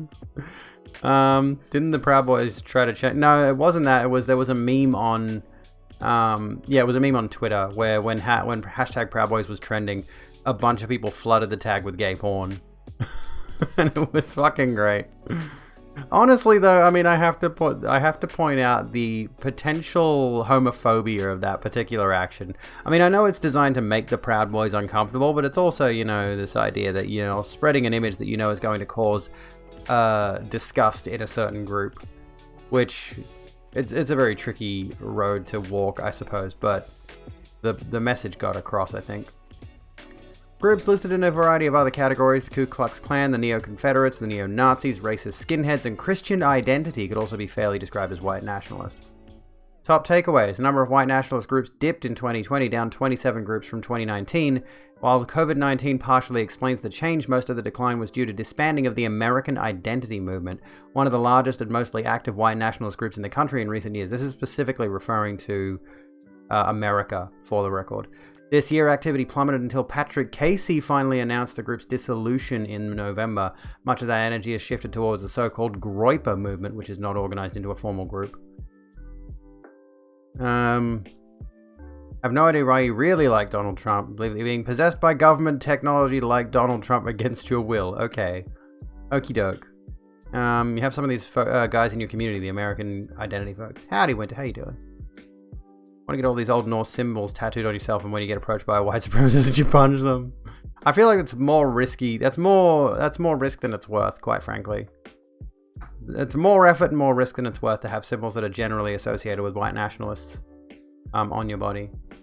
Chapters of The Right Stuff also declined as the leaders focused their energy on the podcast platform and the National Justice Party. We need to do a full stream breaking down white nationalist groups, I think. I've been meaning to do this for a while. I've been meaning to do a white nationalism stream. I'm not a white nationalist. Duh. I mean, specifically, the white nationalists that do have a tendency to crop up everywhere. Very scary. They've also faced criticism from other white power activists for placing monetary gain above growing their movement.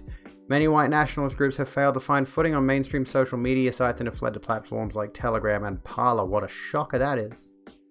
White nationalists have had difficulty raising money online because many payment processors have banned them from their servers. Good, fuck them. Most now rely on crypto, including Bitcoin and Monero. The federal government provided a boost to 14 hate groups, including American Renaissance, by providing them with PPP funds meant to provide relief from the pandemic. Well, that's not fucking good. Key moments in January, police arrested 7 members of The Base, 3 for plotting a murder, a couple allegedly engaged in anti-fascist political activity. Allegedly anti-fascist? White supremacists are fascists. I'm confused by what they mean there. In October, 2 more members of the group were arrested in Michigan and charged with a gang membership, unlawful posting of a message, and using computers to commit a crime.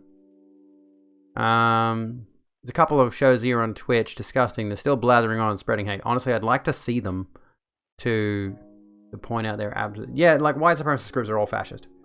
Government PPP funds, not PPE funds, PPP, whatever that means. But yeah, all white supremacy is fascist. Absolutely. And I'm not using that in the, I'm not using fascist in the hyperbolic phrasing of it, which tends to get around a fair bit. I'm using fascist in its actual, by its actual meaning. These people absolutely want to round up anyone that's non-white, round up anyone that doesn't fit their might makes right viewpoint on the world. And they want to put them in concentration camps. These people are absolutely fascist. They want to do experiments on them. They want to reinstitute slavery. Like, these are bad people, folks. Since 2017, the accelerationist wing has been rising to the forefront of the white nationalist movement. In recent months, though, the mainstreamer or movementarian part of the movement has regained some momentum. Their success comes in large part from the so-called Groyper movement led by Nick Fuentes and Patrick Casey that has opened up channels for young men to challenge mainstream conservatives. One of the most notable trends within the far right this year has been the emergence of the Boogaloo Boys, an amorphous group of far-right actors who believe the United States is headed towards a second civil war. Rather, the point is they want it to head towards a second civil war so they can justify killing people like Kyle Rittenhouse. While some of the subculture's adherents describe themselves as hardcore libertarians, others hold overtly white nationalist ideas. What's ahead? Remember, this is from 2020, mind you, so some of this information may be a bit outdated. Holy fuck, this goes on for ages. Oh, okay. The list of states. Okay, so the actual article content is not too long. Welcome to the Rogue Room. Welcome to the Rogue Room. Gay act of Michael Douglas. Sit down, grab a drink, and chill out with us. The white nationalist movement is on 2 different tracks. One is focused on harnessing populist anger and frustration at Trump's loss to channel people into their movement. Figures like Nick Fuentes are attacking mainstream conservatives while painting themselves as the future of the right in America. Most of the people associated with this part of the white nationalist movement do not belong to groups and likely will not join any in the near future. The other part of the movement believes in the strategies of accelerationism. While some join groups like The Base, the movement is increasingly decentralized. Most adherents exist as a part of the online accelerationist subculture.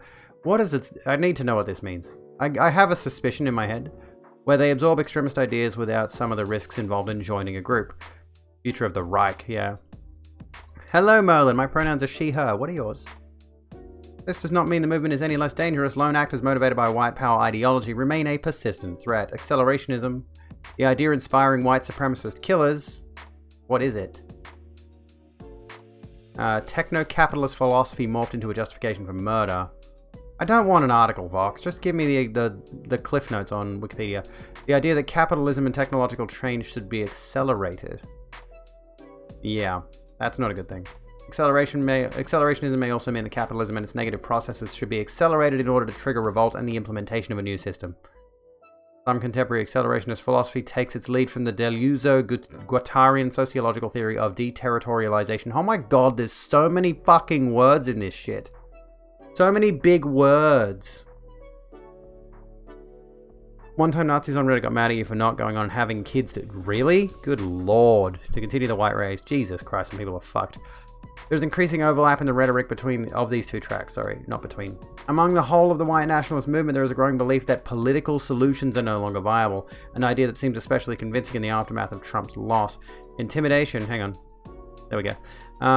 Intimidation and other acts of violence are increasingly accepted on the far right, perhaps best exemplified by its embrace of Kyle Rittenhouse. We just mentioned him. Increasingly violent language is common within the movement's rhetoric, and anti-democratic ideas will likely seep further into the political mainstream. There's, I think this is a map of white supremacist groups in America. How many there are. Adherents of white nationalist groups believe that white identity should be the organizing principle of countries that make up Western civilization. White nationalists advocate for policies to reverse changing demographics and the loss of an absolute white majority. Ending non-white immigration, both legal and illegal, is an urgent priority, frequently elevated over other racist projects such as ending multiculturalism and miscegenation, for white nationalists seeking to preserve white racial hegemony. Accelerationism has many completely different meanings. In white supremacy, it means be a terrorist to trigger a race war. You're absolutely right. Yeah, you're absolutely right by that. Tell them how to, due to human migration, all humans came from... Well, true, yeah, you go back far enough. You tend to be pretty... It's not about the capitalism necessarily. It's about, as Yarrow mentioned, trying to trigger a race war. It's trying to make things worse for everybody. People want to belong to something, right? We are indoctrinated from school on with competitive sports, etc., competitive everything. Pick a side as a stupid way to move through life. Yeah, it is. And that's why I try to be as empathic as I possibly can to everyone of different viewpoints. Try to open up the discussion. And try to help people move into being a more open and accepting human being. If I possibly can. But quite frankly, I'm just going to throw this out there, gay actor Michael Douglas. Don't say anything that is in any sort of defense. That reads as you defending white nationalists. Don't do that. I'm going to throw that out there. It does I mean, even if you're not, it reads as defending them. Why stick into being supremacist as it would benefit everyone to bring everyone to the same level, like to try to educate supremacists to understand why they are not completely hopeless to fail in their logic, they can still improve a lot. There you go. Free market capitalism means anything is allowed in the market, which means non-white representation. True. You see your messages are double. Sometimes Twitch just bugs out and does that. Belong to something amazing. The human race can also be a bit shite. It can be, Del. It can be. You're absolutely correct. White nationalists seek to return to an America that predates the implementation of the Civil Rights Act of 1964. Again, I've mentioned this on numerous occasions. This is generally speaking a conservative viewpoint, which is of course adopted by the white supremacists. Conservative viewpoint tends to lean into this ideologicalized... What's a Runkari, by the way, Demacia? I thought you mentioned that before. They seek to return to this ideal 1950s aesthetic of America, where everything was perfect for the white nuclear family. Person who wanks. That's what they're... Oh my god.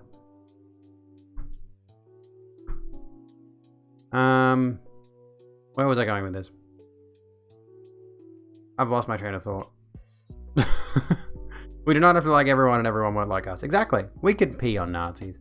That doesn't mean it must be divisive. Yeah, like I can disagree with people and still maintain some form of relationship with them. We don't have to agree on everything. But please don't try to be arguing in favor of wiping people like me out, for example, as a trans person. And the Immigration and Nationality Act of 1965. So, white nationalists seek to return to an America that predates the implementation of the Civil Rights Act of 1964 and the Immigration and Nationality Act of 1965. Both landmark pieces of legislation are cited as the harbingers of white dispossession and the so-called white genocide. May I bring up the question, Merlin the Skeleton, welcome to the Rogue Room, sit down, grab a drink, and chill out with us. Might I bring up the question, what exactly is the white genocide? I want to hear your thoughts, folks. What exactly is the white genocide? Because as far as I recall, they're not forced sterilizing white folks. They're not putting white folks in concentration camps. They're not systemically mowing down white people in the streets. Where's this white genocide happening? This is one of the major cruxes.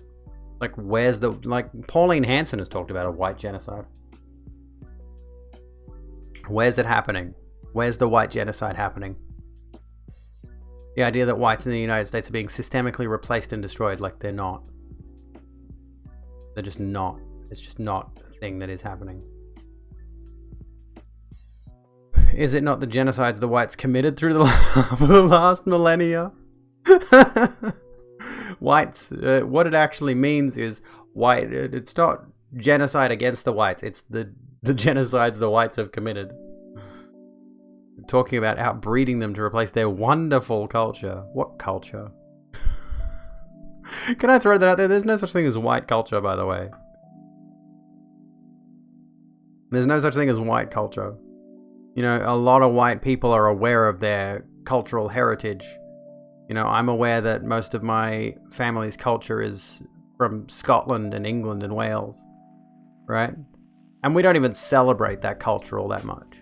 I think maybe my auntie has a couple of tartans. That's it. Like, there's no real... It involves dinner at Applebee's. The culture of colonizing and doing genocide. Like there are cultures based around white people from different ethnicities. The Dutch, the French, the Welsh, the Irish. There are cultures of white people, but there is no such thing as a white culture, you know? Yeah, exactly. Because someone enlighten me what the fuck white culture is. White supremacists see race mixing as the beginning of a white genocide and a great replacement.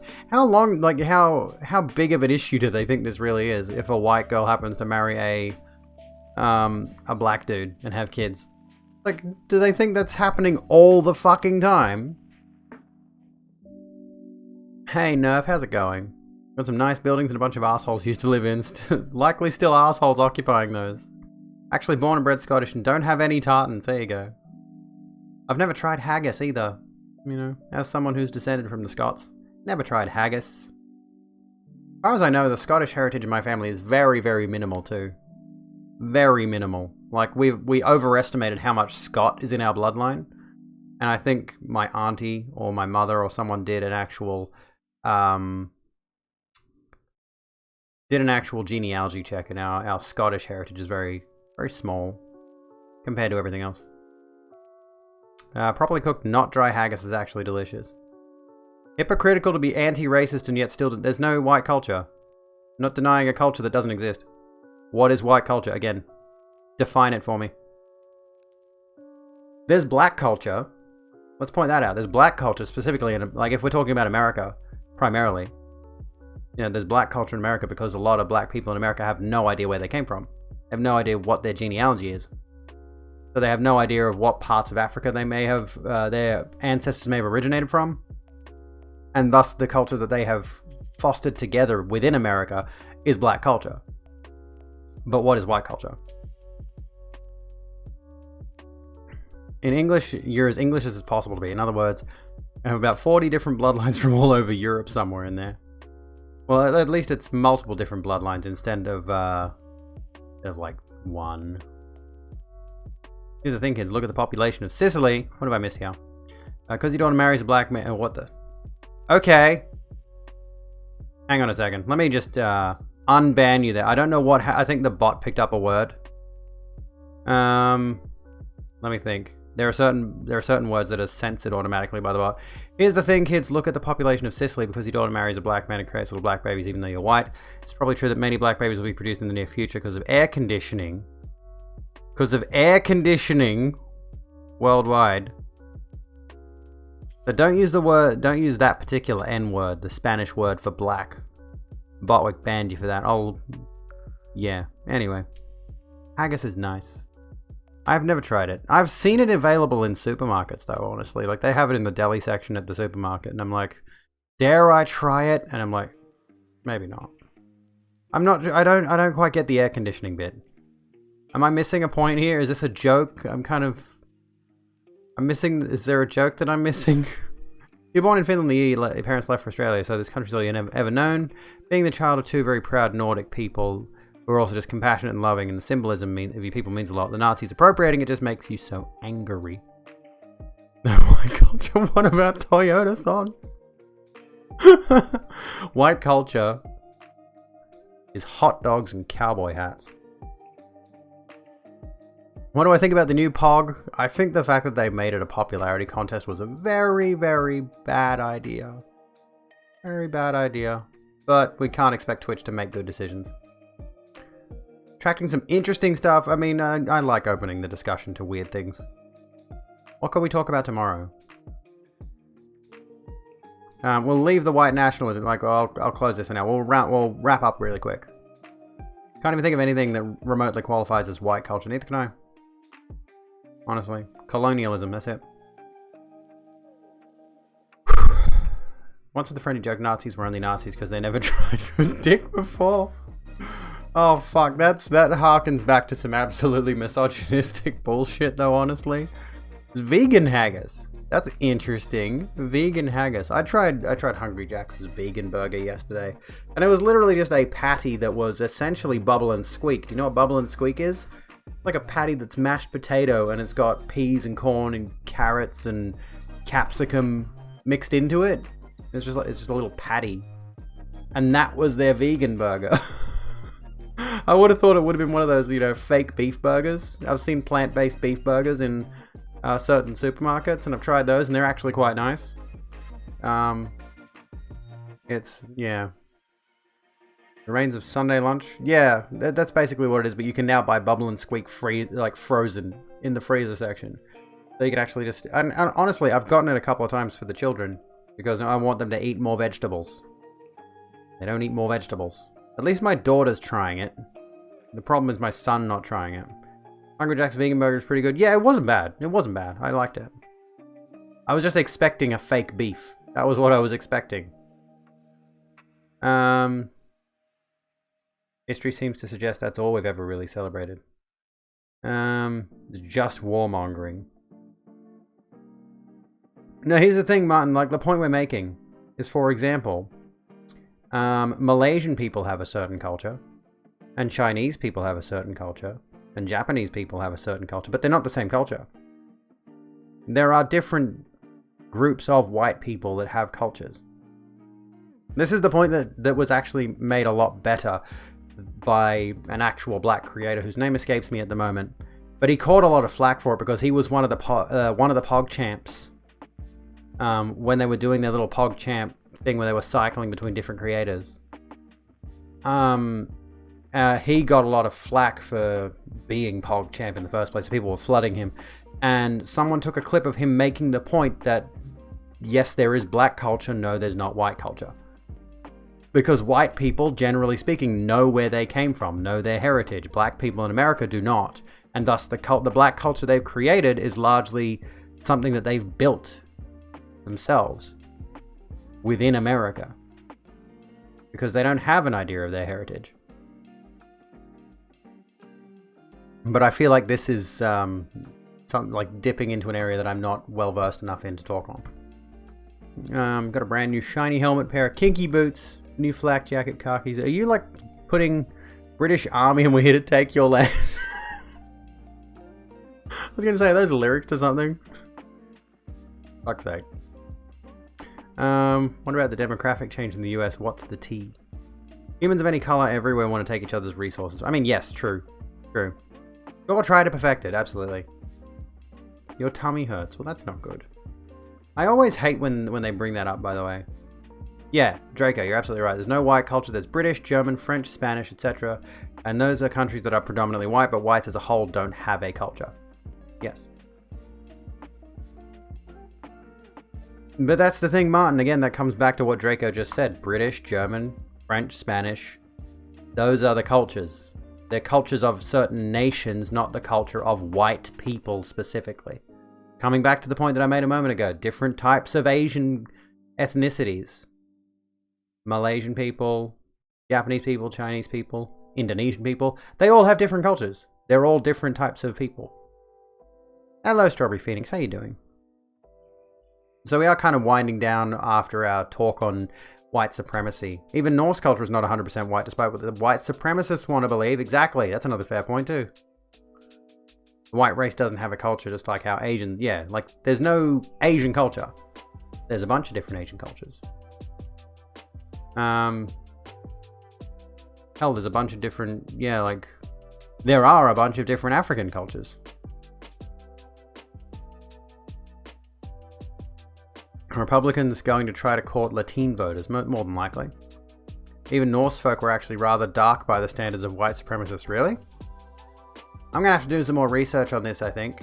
There's a lot here to unpack, quite frankly. Malaysia is just a clusterfuck of neighboring cultures. I feel like you'd know better than I. You'd know better than I. Let me think. Latine. Oh, okay. I did not know that. I know that now. I'm aware of that now.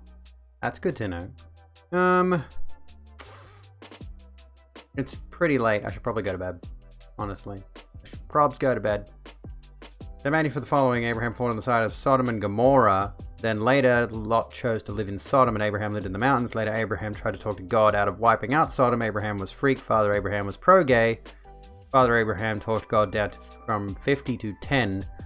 They're only -9. I'm not quite sure what you're getting at, Garrick, honestly. If we were all the same color, it would be something. There is a hypothesis that after a certain amount of time, if civilization lasts this long, that we will eventually homogenize. In terms of our skin color, in terms of our features. But I honestly kind of doubt we'll survive that long. And I think certain genetics are just too powerful for that to actually become a reality.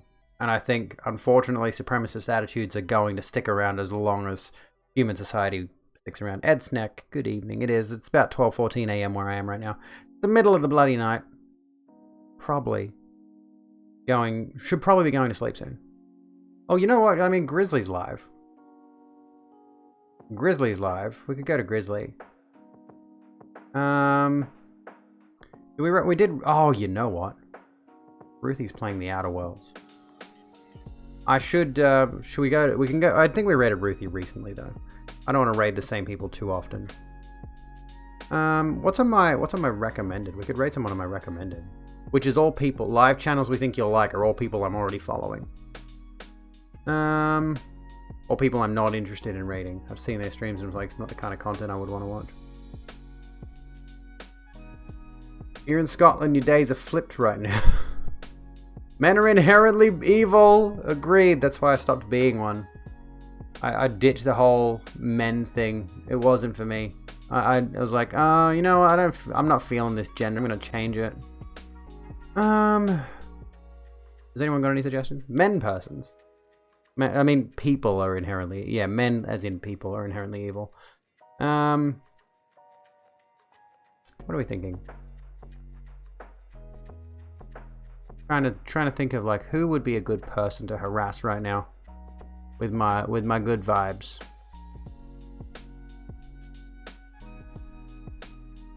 What are you folks doing tomorrow?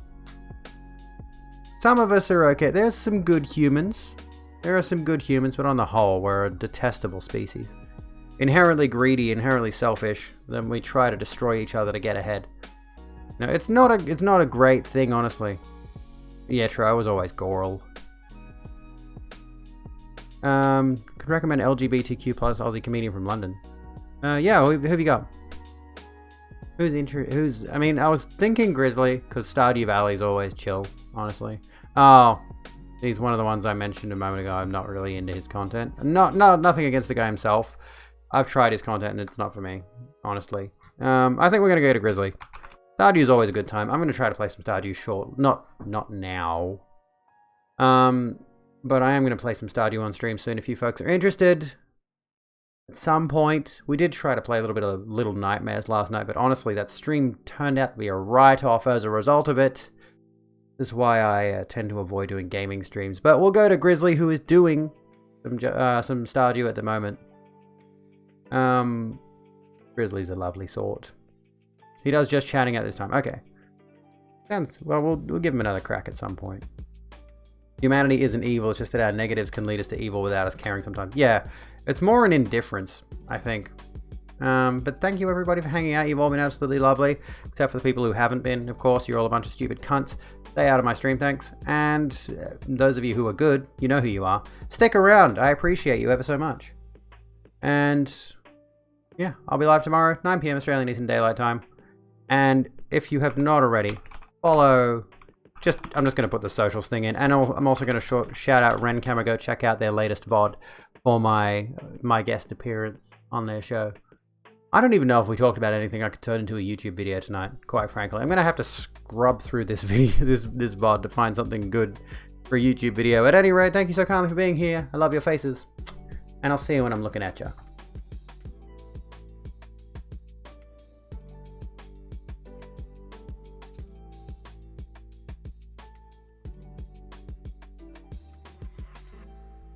Regrows. So